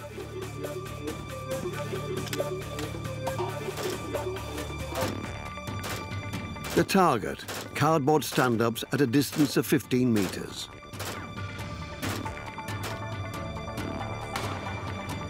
The standard magazine capacity of both weapons is 30 rounds, gone in no time at full automatic fire. Which model will be more accurate? Well, all 30 rounds went into the target, but you'll notice that it's pretty well dispersed. The AK moves around a lot on fully automatic fire. That's 15 meters away. It's okay. Actually, it was kind of hard to control, but it did the job. Well, this is all 30 rounds through an M16. As you can tell, they're grouped tighter. It was easier to control. It's more precise of a weapon on fully automatic fire. You're all over the place with an AK-47 on fully automatic fire. M16, it's right where you want it to be. Since the Kalashnikov works with excess energy, there is more recoil compared to the M16. The fact that it's easy to use and very reliable comes at a price: limited accuracy. Now it's Vivian's turn to fire the Kalashnikov. How will she, without any training, handle it? You're light. I'm light. You know, we're not that big. So what you do is you really get your body in front of it. In front? In front of it, because it'll push you back. Okay. And you try to hold down on that gun, because it's going to rise up. Just shooting, you know, 12 rounds a second or so. Okay, here you go.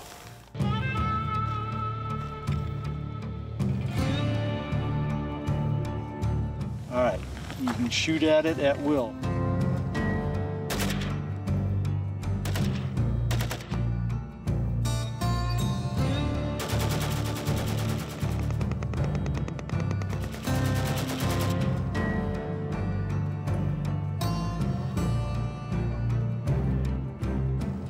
What'd you think?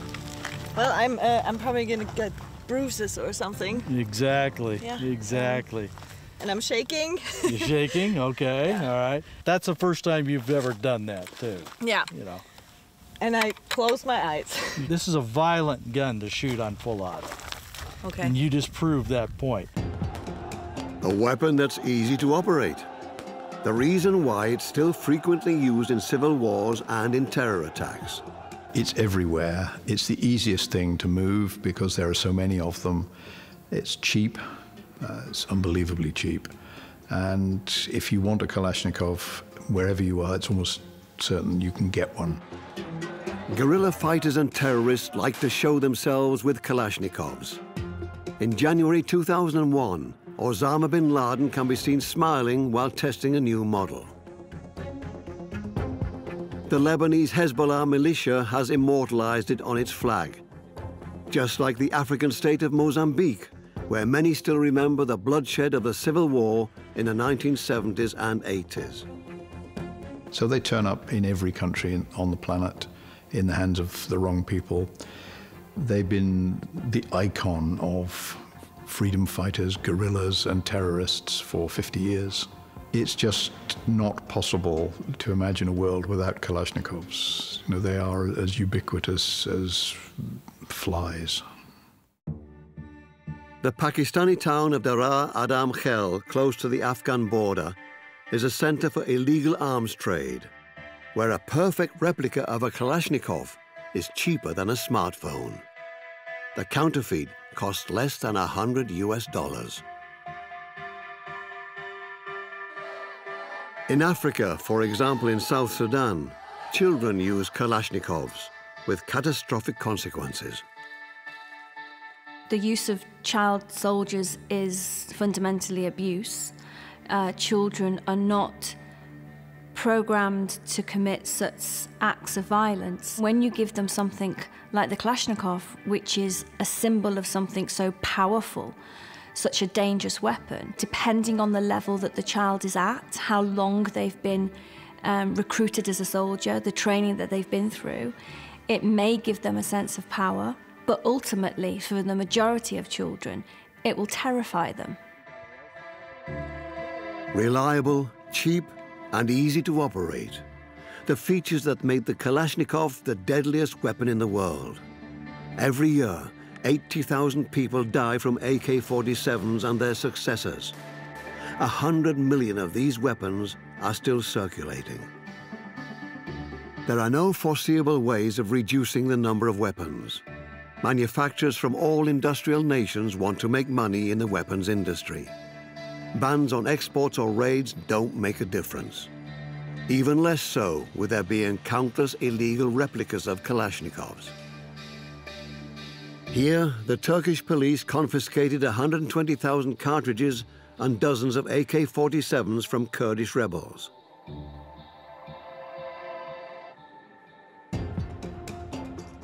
Mikhail Kalashnikov is to this day revered as a national hero in Russia. They even built a memorial for him. Up to his death on the 3rd of December 2013, he liked to give interviews. Ultimately, it's the Germans' fault that the Kalashnikov exists. If they hadn't started the war, I might have built machines for agricultural purposes.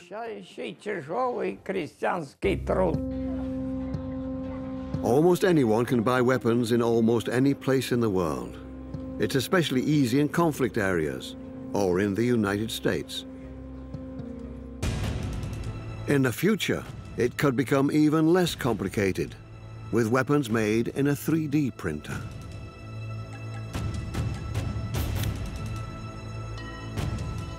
Construction plans for the Liberator are circulating online, a deadly weapon. Its components can be printed off at home. But of course that's dangerous.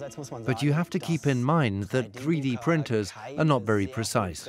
You can work to millimeter accuracy, but you won't be able to use these printers for high-precision weapons. One essential element, however, the bolt, can't be printed off yet. And high-quality 3D printers are still expensive. But technology improves at a breathtaking pace, which will make it even harder to control the proliferation of firearms in the future. Will we find other ways of making weapons? Yes. There is no limit to human ingenuity. We just have to ask another question. So things will change in the future. Weapons so easy to operate that almost anyone can use them to kill. And it might become even easier to get hold of them in the future. An enormous challenge, not only for the authorities.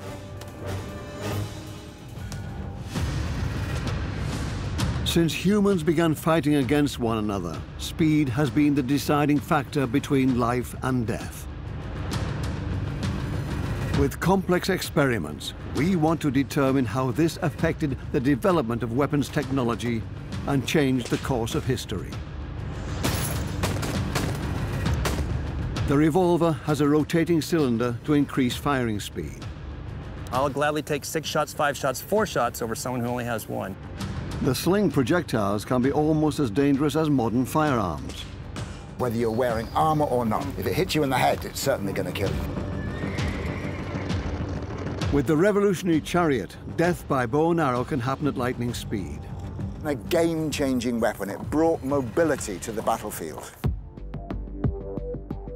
Our first weapon, the Chariot, designed to bring warriors quickly to the enemy, while at the same time protecting them from attacks with its speed. In the 17th century BC on the Nile Delta, the hooves of thousands of horses shake the ground as the Hyksos people attack with their chariots. For the Egyptians, the vehicle is a completely new weapon system, and it takes quite a bit of practice to master. The skill sets required on board involved archery, javelin work, and doing all of this from a relatively fast-moving and awkward platform. So this is a skill set involving keeping your balance, using weapons in a new and difficult environment. The Hyksos come from the Near East, bringing the technology of the chariot with them.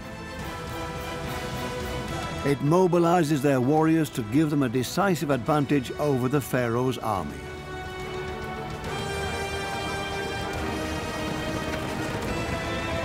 For the first time in its 1,500-year history, Egypt is occupied by foreign rule. The Hyksos continue their rule of the country for another century.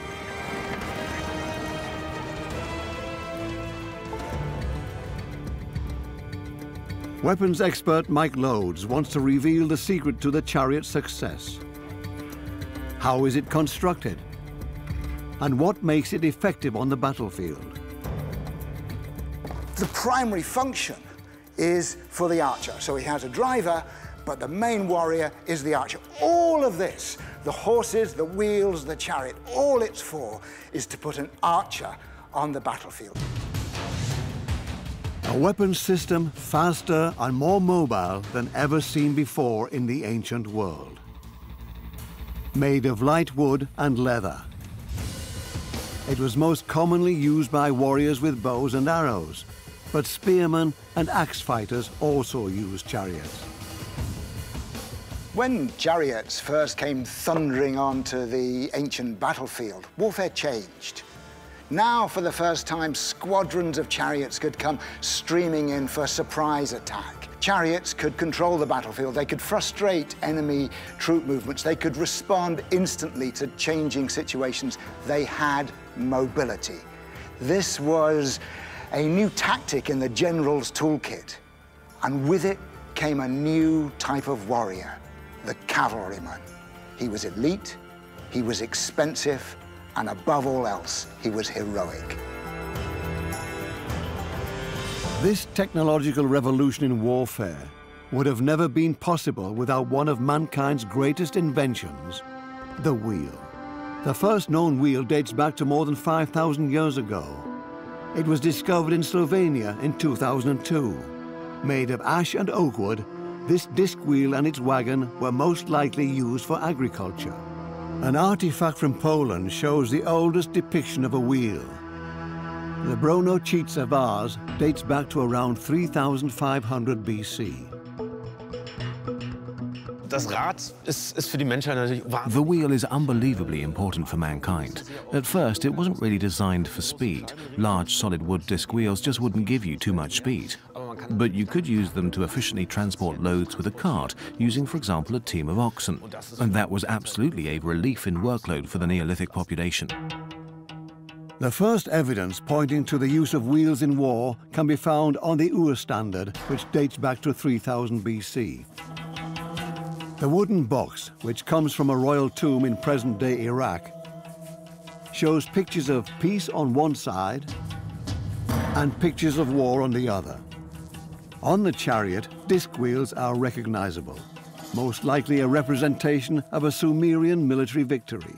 The original Sumerian chariots are essentially four-wheel carts. They're powered by asses. These are not fast vehicles. They're not dynamic. They're just mobile platforms from which men can fight. Spears, maybe bows and arrows. They're not fast. They don't change the pace of battle.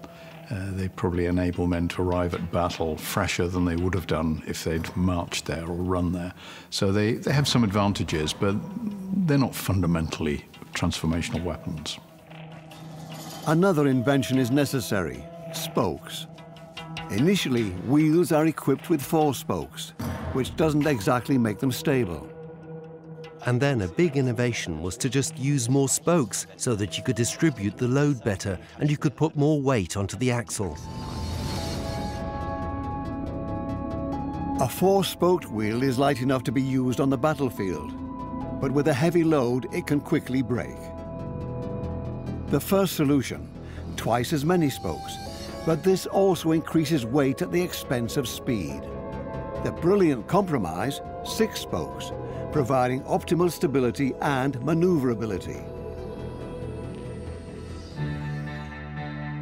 While still under the Hyksos occupation, the Egyptians begin improving their chariot technology. They experiment with different materials and designs until they find the most efficient solution. What the Egyptians did was they got pieces of timber like this, so that each spoke is actually 2 pieces. But the bend goes into the next spoke. So this is that spoke, and it comes onto this one here. So this joint is now incredibly strong because it was grown.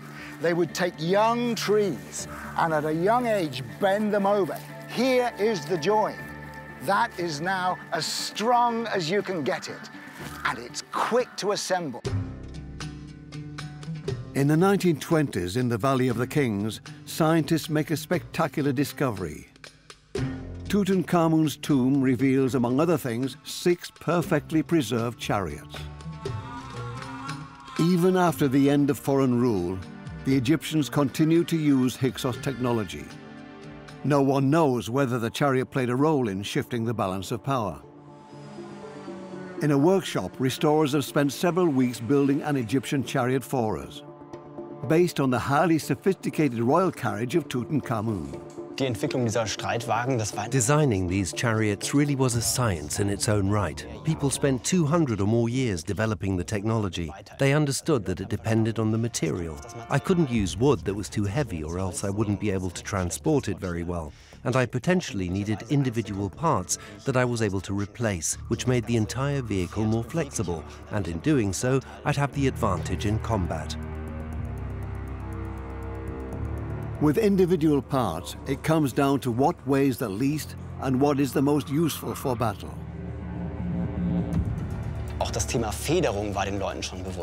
They also considered the issue of suspension so that the shooter could remain as stable as possible, and if you drove over a hole, you wouldn't miss completely.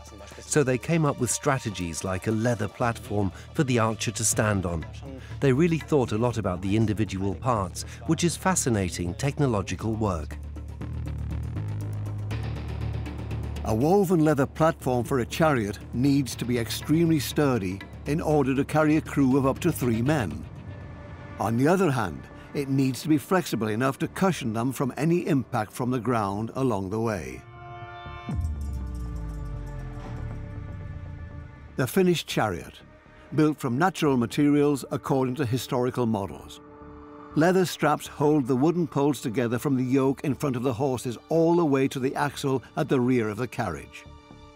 You can see the axle runs at the rear of the platform. So all the weight is on the wheels, it's not on the horses. And these wheels are independent. They are on a fixed axle, and the wheels move independently on the axle. The Battle of Kadesh, 1274 BC. The Egyptians battle against the Hittites, their new rivals for domination of the Near East. Both sides have the same weapons at their disposal. According to ancient sources, over 5,000 chariots face off as the two great powers of antiquity clash on the battlefield. The Egyptians and the Hittites were involved in a very serious arms race with the new chariot technology. And the chariots are used to engage the enemy and engage each other.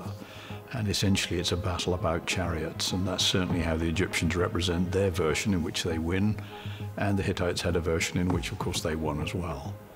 It's one of history's greatest drawn battles. The Hittites' chariots are heavier and less agile than the Egyptians, which is also a result of their larger 3-man crews, and thus the Egyptians win at least the race for speed. We want to put the Egyptian chariot to the test on a race course to take a look at its driving performance. Today, one factor plays a crucial role, as it did long ago: the horses. Men drove chariots for about 1,000 years before they rode horses. And that's because early horses were really quite small. They weren't big enough and strong enough to carry a man's weight. But you could pull a man by putting him in a wheeled vehicle. Our well-trained racehorses are 1.6 meters tall.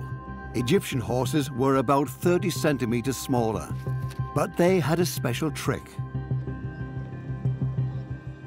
You'll see they've got this neck fork here. This is quite different to modern harness. The horses are just attached just by the withers there. Only one attachment with a yoke joining them. So with this system, it's much more challenging to drive them and to keep them straight. It takes a lot more driving expertise. But on the battlefield, it was more efficient. If one of your horses got shot, then you could change the team very quickly, like a Formula One pit crew. Men would rush in, 1-2 straps, you can take the team out and get another team in really quickly. How fast can this kind of chariot go on a flat surface? The first test for our replica is a distance of 50 meters. So what time did we get? 6.50. That's not bad. 6 seconds, 50 meters. That's it. That's it. 12 seconds for 100 meters. With 2 horses, Mike Loads manages a speed of 30 kilometers per hour. An impressive speed for ancient times, but it wasn't possible everywhere. muss sich das so vorstellen, dass natürlich so ein Streitwagen... You have to imagine that in ancient times, of course, they needed to plan a chariot operation, and that meant their choice battlefield depended on where they could most effectively use their chariots. We know that the Egyptians specifically sent out cleanup crews to collect stones so that nothing would trip up the vehicles, and then they could drive right up to the enemy and take full advantage of their speed and efficiency. The most important requirement to have the swiftest chariot, after the spoke wheel, domesticated horses. They are animals with stamina, agile, fast, and they can be trained, ideal for warfare. The horse is the single most important animal of war.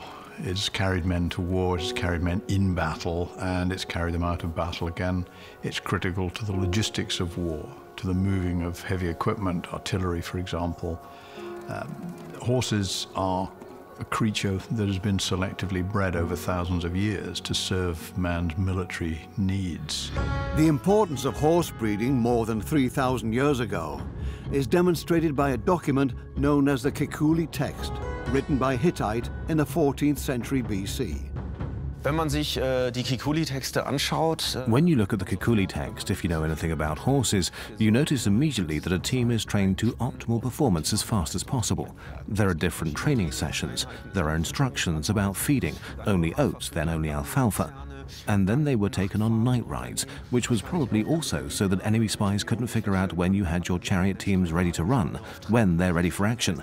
That needed to be kept secret for as long as possible. A lot of effort is needed to get the best out of the horses.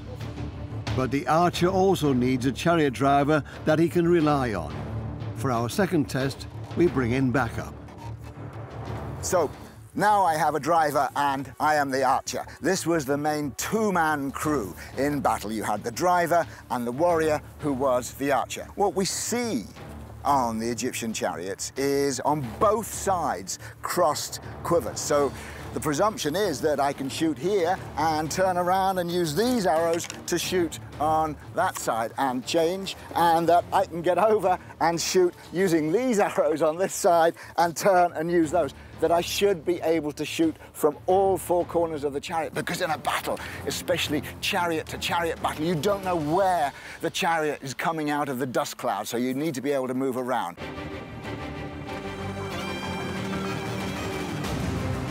How well can Mike Loads aim at full speed?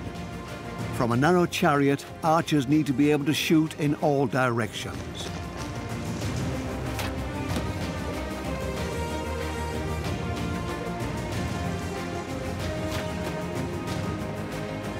The chariot suspension should make sure that Mike can keep his balance.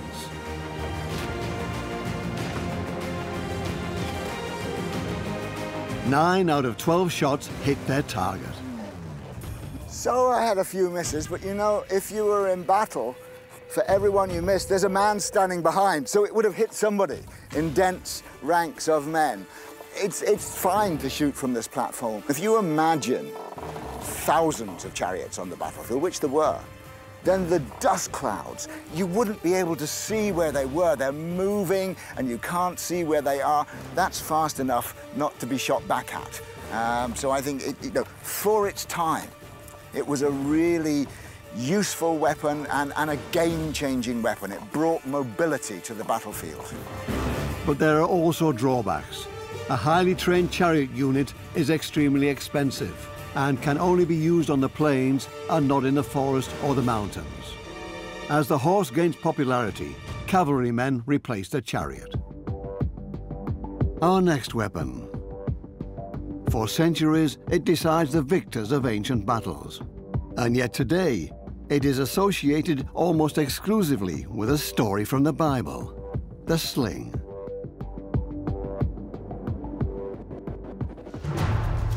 2,000 years ago, in Greek, Roman, and other armies, slingers are in high demand.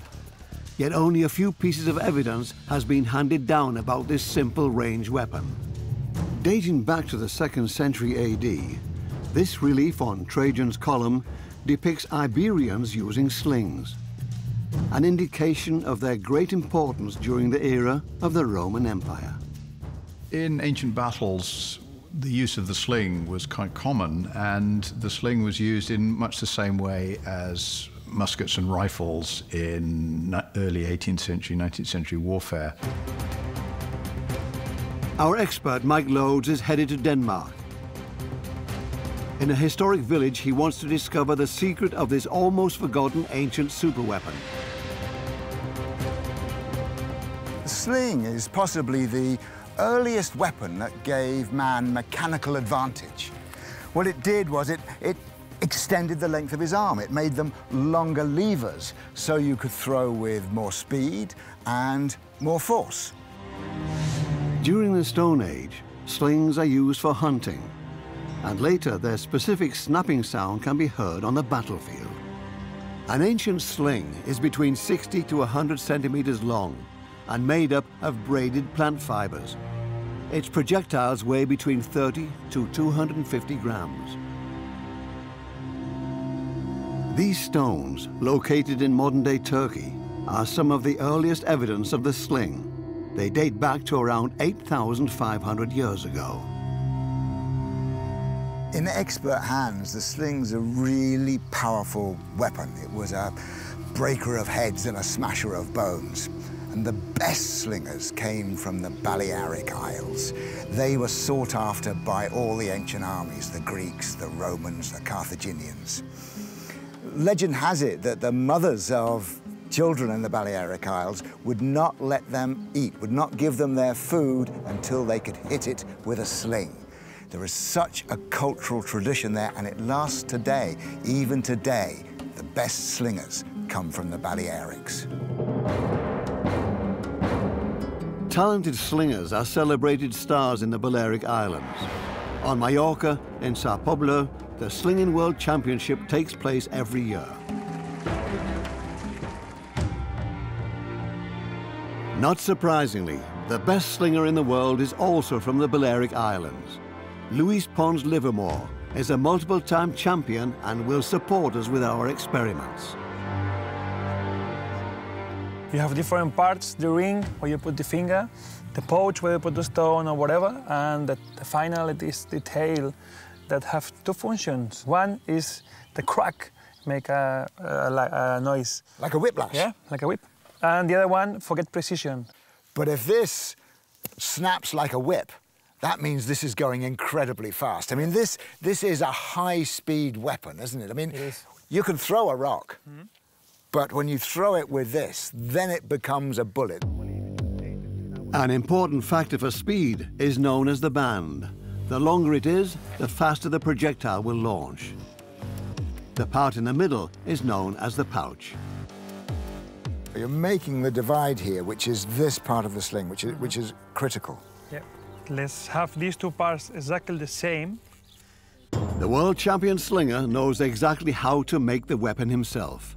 The plant fibers are extremely resistant to tearing. How old were you when you made your first sling? Probably 10 years old. Oh, really? Yeah. Yeah. Beginning, 10, 11. You would never throw with someone else's sling. There's a pride in making your own sling. No, all the slings are different. With practice movements, Luis finishes his sling in less than 30 minutes. That's fantastic. That was so quick. It seems so easy, but it's elaborate. During ancient wars, slingers are used in a variety of ways. In Caesar's time, a typical Roman battle formation is made up of heavily armed legionnaires arranged into blocks on the battlefield. Each block, known as a cohort, consists of close to 500 soldiers. Those with slings are placed in between the individual blocks, as well as in the front rows. And once the battle starts, you could have the elite slingers, like the Balearic slingers, you could have them in the front line, men who can aim accurately, men who could target a general on a horse at 300 meters. But you could also use regular slingers behind ranks of archers, because the sling has got a greater range than the bow and arrow. And these men would be throwing high in the air, bringing down a tempest of stones falling on the heads of the enemy. In addition to the Balearic snipers, less well-trained men with slings also play a key role. But how difficult is it to master the weapon? We want to find out in an experiment with 3 amateurs. For safety reasons, tennis balls will be used instead of stones. The ring goes in the middle finger. You put it like this, and it's hanging out of your hand, okay? You pick the tail, and you close it in your hand like this, okay, soft. And you see the pouch, you have to be the same level, all right? When you have this, you have to put the tennis ball just on top. Once you get the body position and you have the sling in your hand, you spin it 3-4 times. You have to pull your arm, and when you pull your arm, you have to get close the tail. So having a sling is like having a long arm. For example, if you're going to pass the ball like this and it's going to go out, it's the same. You have to get the movement to pull it front and open your hand forward. Their target, a tin can 10 meters away. Who scores on their first try? For world champion Lewis, it's a piece of cake. No pressure. No pressure.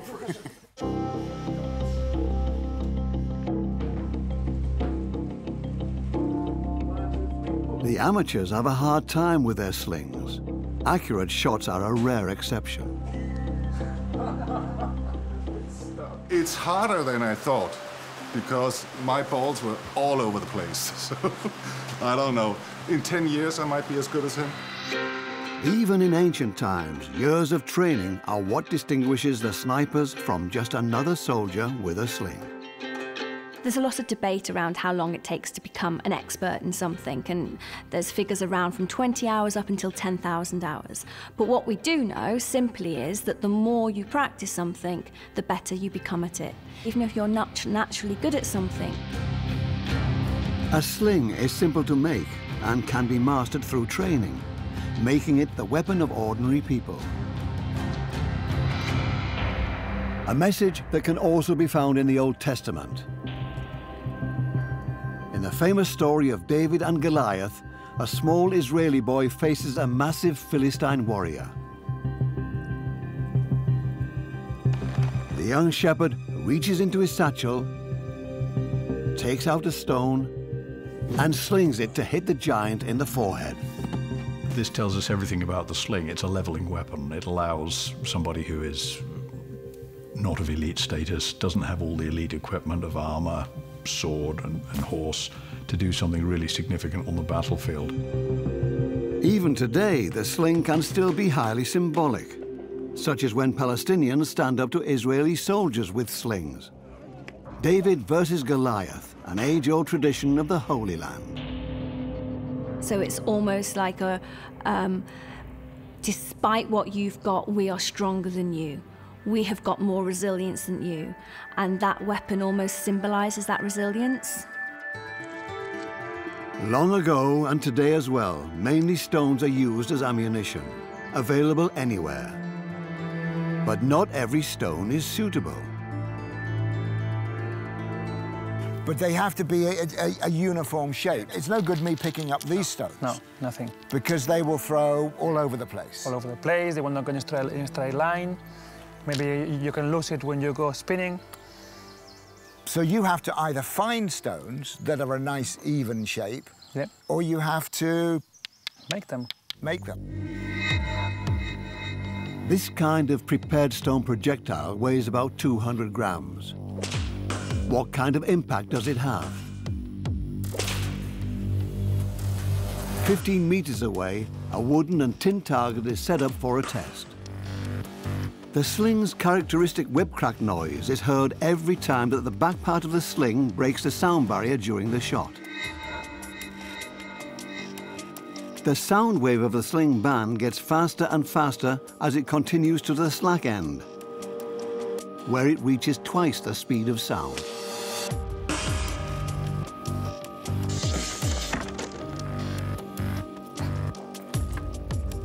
You've just eaten that shit. Stone after stone, just eating away. And you were doing it over and over again. It's a very rhythmic action. Yeah, if you have the point, you have to keep shooting at the same time. Look at the impact on the metal. I mean, it's a terrifying weapon. terrifying weapon. I mean, those stones, I mean, that's going to kill you. That speed that you're throwing with that whip-crack force, whether you're wearing armor or not, that's if it hits you in the head, it's certainly going to kill you. Yeah, obviously. How fast does the stone projectile travel when it's shot by our champion Luis? We test the speed with a high-precision digital meter.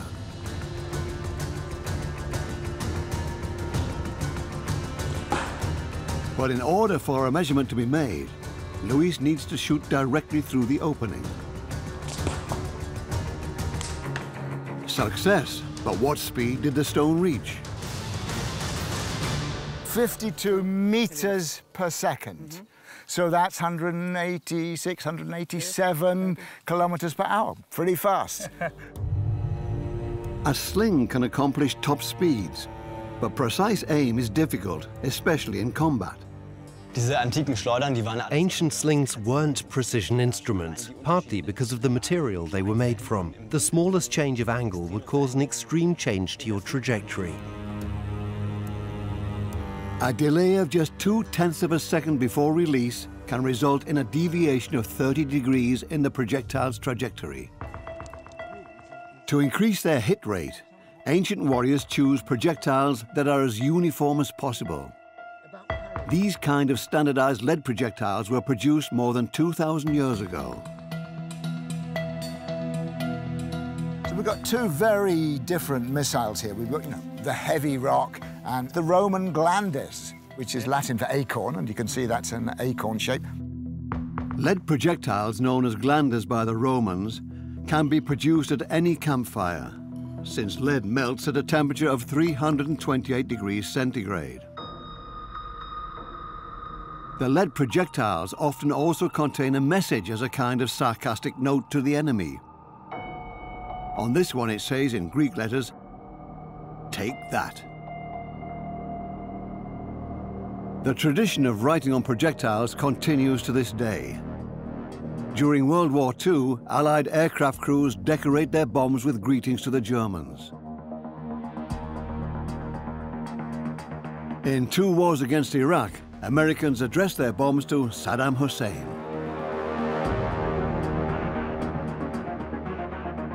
Them taking some small psychological step to give them a message. They're probably not going to necessarily see that message, but it gives that person a sense of being able to demonstrate the anger they feel inside, the emotion that they've got inside, what they want to say to that person. So by putting it on the weapon, it almost makes them feel a little bit of satisfaction. In war, it can also help to personalize your weapon by giving it a name. That's why people used to name their weapons and sent some sort of greeting along with them. Swords are supposed to be magical, and when they named their swords Iron Eater or Long and Sharp, I suppose the name alone meant to say it all.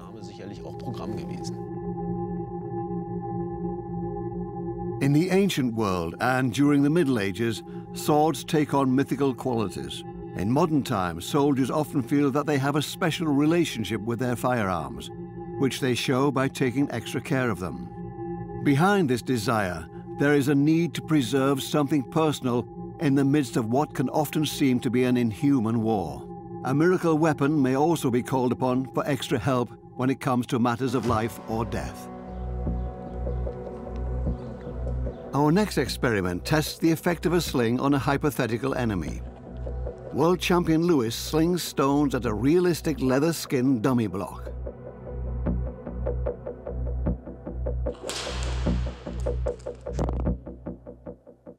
Our camera records the moment of impact.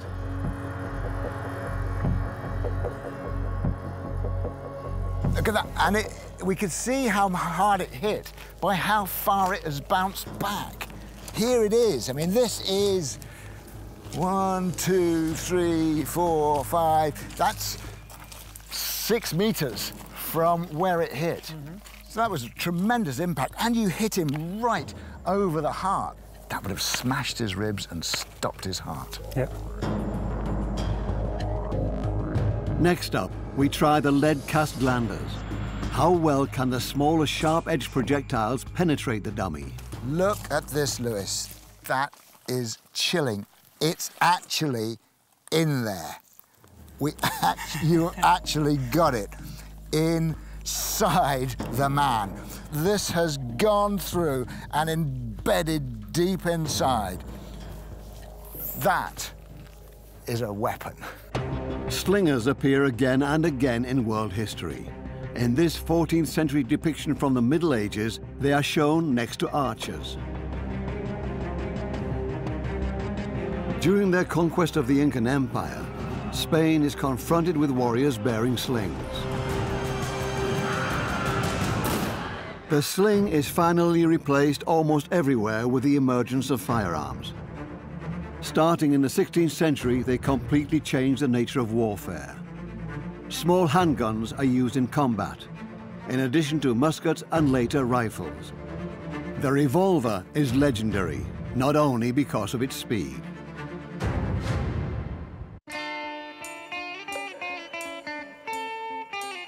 Its myth is closely tied to a romanticized ideal of the Wild West. Cowboys, outlaws, and sheriffs. They all have the revolver in their holsters, and whoever draws faster wins.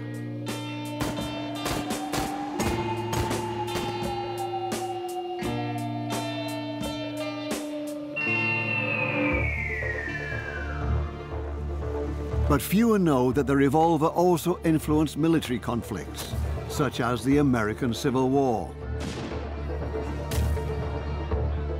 Since one of its design details gives it the advantage in speed.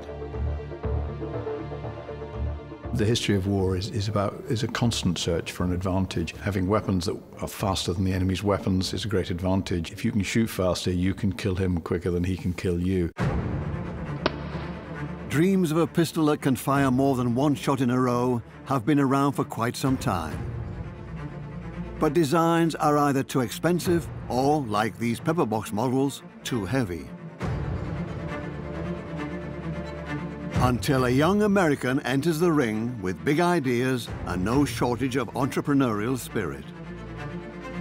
Samuel Colt is a classic American entrepreneur. He's a showman. He delights in public display, in doing something exceptional. He first came to public attention by blowing up a ship. Everybody got very wet and nobody bought the torpedo.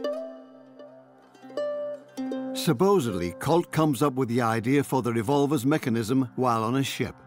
Legend has it that at an age of just 16, depending on the version of the tale, he notices either the helm or a specific maneuver. When the anchor is hoisted, a winch clamps after each rotation. This basic principle is later the inspiration for the revolver magazine. He then comes up with the idea of the revolving six-chambered pistol, which becomes his trademark. The first revolver that Colt sells to the Army on a large scale is the Colt Walker, produced in 1847 for the Mexican-American War. John Rivera is a former policeman and professional weapons expert who has won several rapid-fire competitions. At a shooting range with John, we want to discover the secret of the Colt.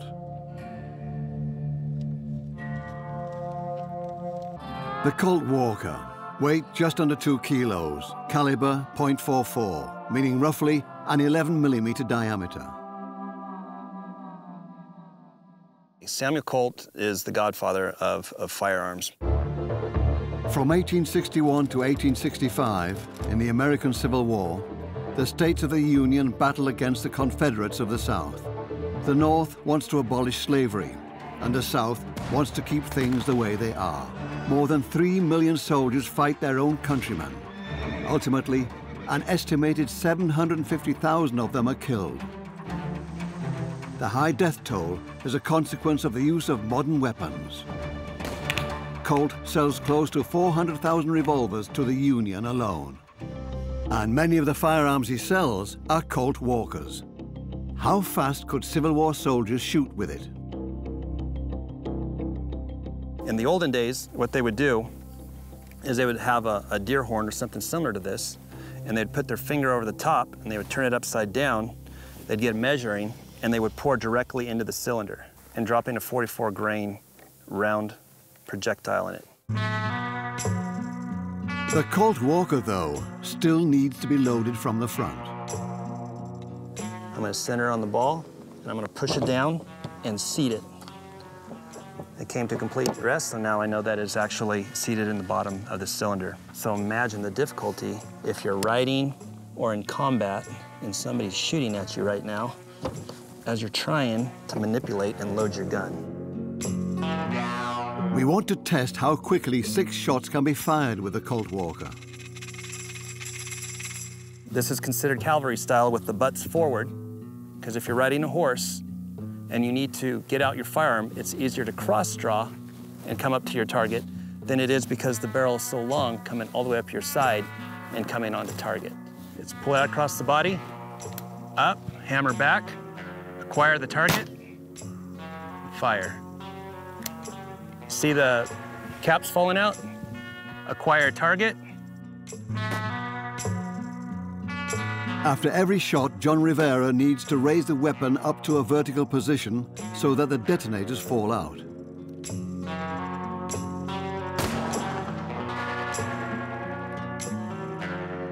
With this early version, known as a single-action revolver, the shooter has to manually cock the gun every time.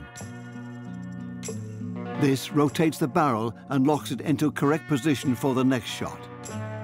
The complex mechanism is prone to errors. We had a misfire on this one, so I only got 4 shots off on target.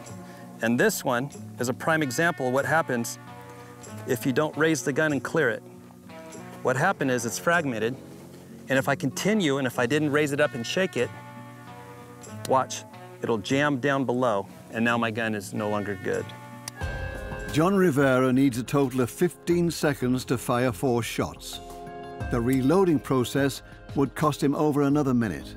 Nevertheless, the weapon still provides an advantage for soldiers in combat. It is ridiculously heavy, and if you're holding it out, you're going to be shaking, and if you're riding a horse, it's going to be hard to acquire a target and stay on it.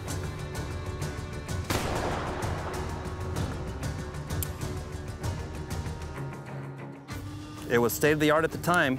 I mean, I'll gladly take 6 shots, 5 shots, 4 shots over someone who only has 1 any day of the week. The revolver is known as a side weapon by the military, a last resort for cases of close combat. It can be easily beat by a rifle in terms of range and precision, but it still was fired countless times on Civil War battlefields. So Samuel Colt sold the firearm to both the Confederate and to the Union. And although it was the same weapon, it was used differently. The Confederate, smaller, not quite as funded, were guerrilla warfare. So what they would do is they would sneak in through the trees, through the bushes, and it was easy to carry a pistol, whereas a long rifle would get caught on shrubs as you went through, or trees. Whereas the Union, this was a cavalry gun. They would carry it cross-draw, quick, agile. They could get up onto the Confederate quickly and come up on the target and shoot.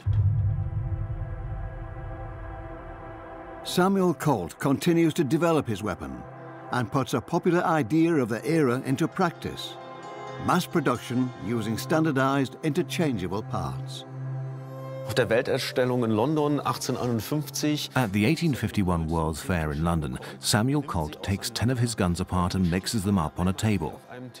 He then puts them back together and proves that every weapon is operational. They all work and can shoot. This demonstrated the extent that their production had already been standardized, so that the parts were all individually interchangeable. And at the time, that was a new thing for weapons systems. With his revolver models, Colt continues to build upon his legend. The 1851 Navy is his most successful model, selling 250,000 units. Many consider his 1860 Army model to be the best of the early revolvers.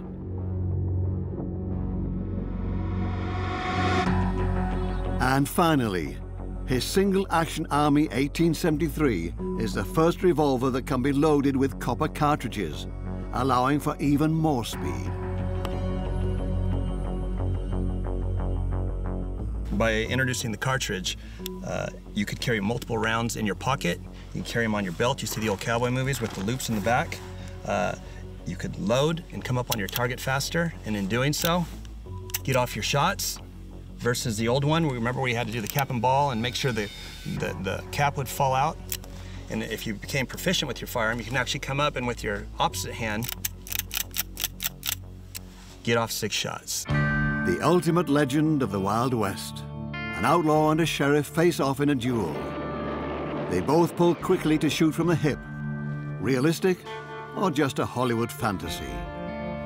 Sports gunman John Rivera demonstrates this kind of targeted hip shot. It takes a lot of training to be actually able to aim.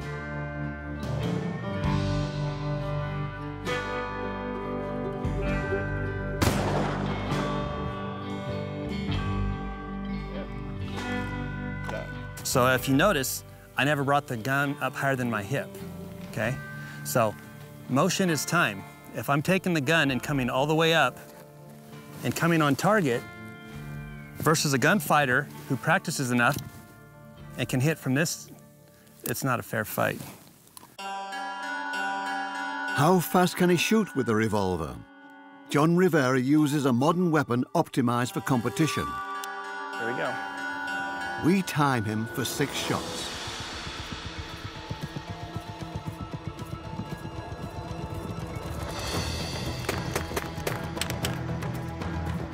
A slow motion replay shows that with a fluid movement of both hands, John can fire shot after shot in seconds. That's how it's done.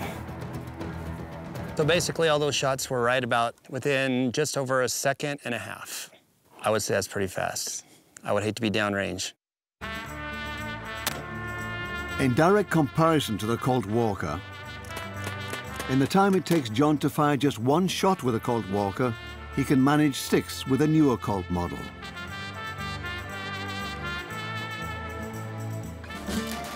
In the United States, speed and trick shooting has turned into a competitive sport. The main event is fast draw, judging who pulls their gun the quickest to fire 1 or more shots. And it's entertaining for the fans as well. The revolver's legendary status began in the middle of the 19th century with Samuel Colt's early models. What we've got with Samuel Colt is somebody who sees an opportunity to create something more than a product. He's creating, well, I don't think a revolver is a lifestyle, but it's certainly, it's that kind of designer-branded good. But an obsession with these kinds of firearms also kills around 15,000 people per year in the United States. From a numerical standpoint, there is almost 1 gun for each of the country's inhabitants, the highest density in the world. And the National Rifle Association, NRA for short, is also to thank. In today's controversial discussions about the NRA, it's important not to forget that the organization was originally founded in 1871 to teach civilians about the safe use of firearms. Since the 1970s, the NRA has played a major role in US politics. Their most important priority, preventing stricter laws on firearms, even if bloody tragedies have become a part of everyday life. What we're looking at is a country where the gun is part of culture and identity in a way that it isn't in older countries. And the National Rifle Association has demonstrated that there is an enormous political support for retaining the right to keep and bear whatever weapons you like to have. These can be military-grade assault rifles, hunting rifles, all kinds of weapons. The Americans are essentially in love with weapons. Mass shooting in schools steadily start new debates about stricter laws on firearms.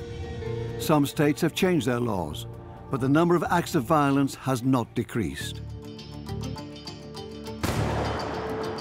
Samuel Colt's invention of the revolver also contributes to the United States' current issues with gun control.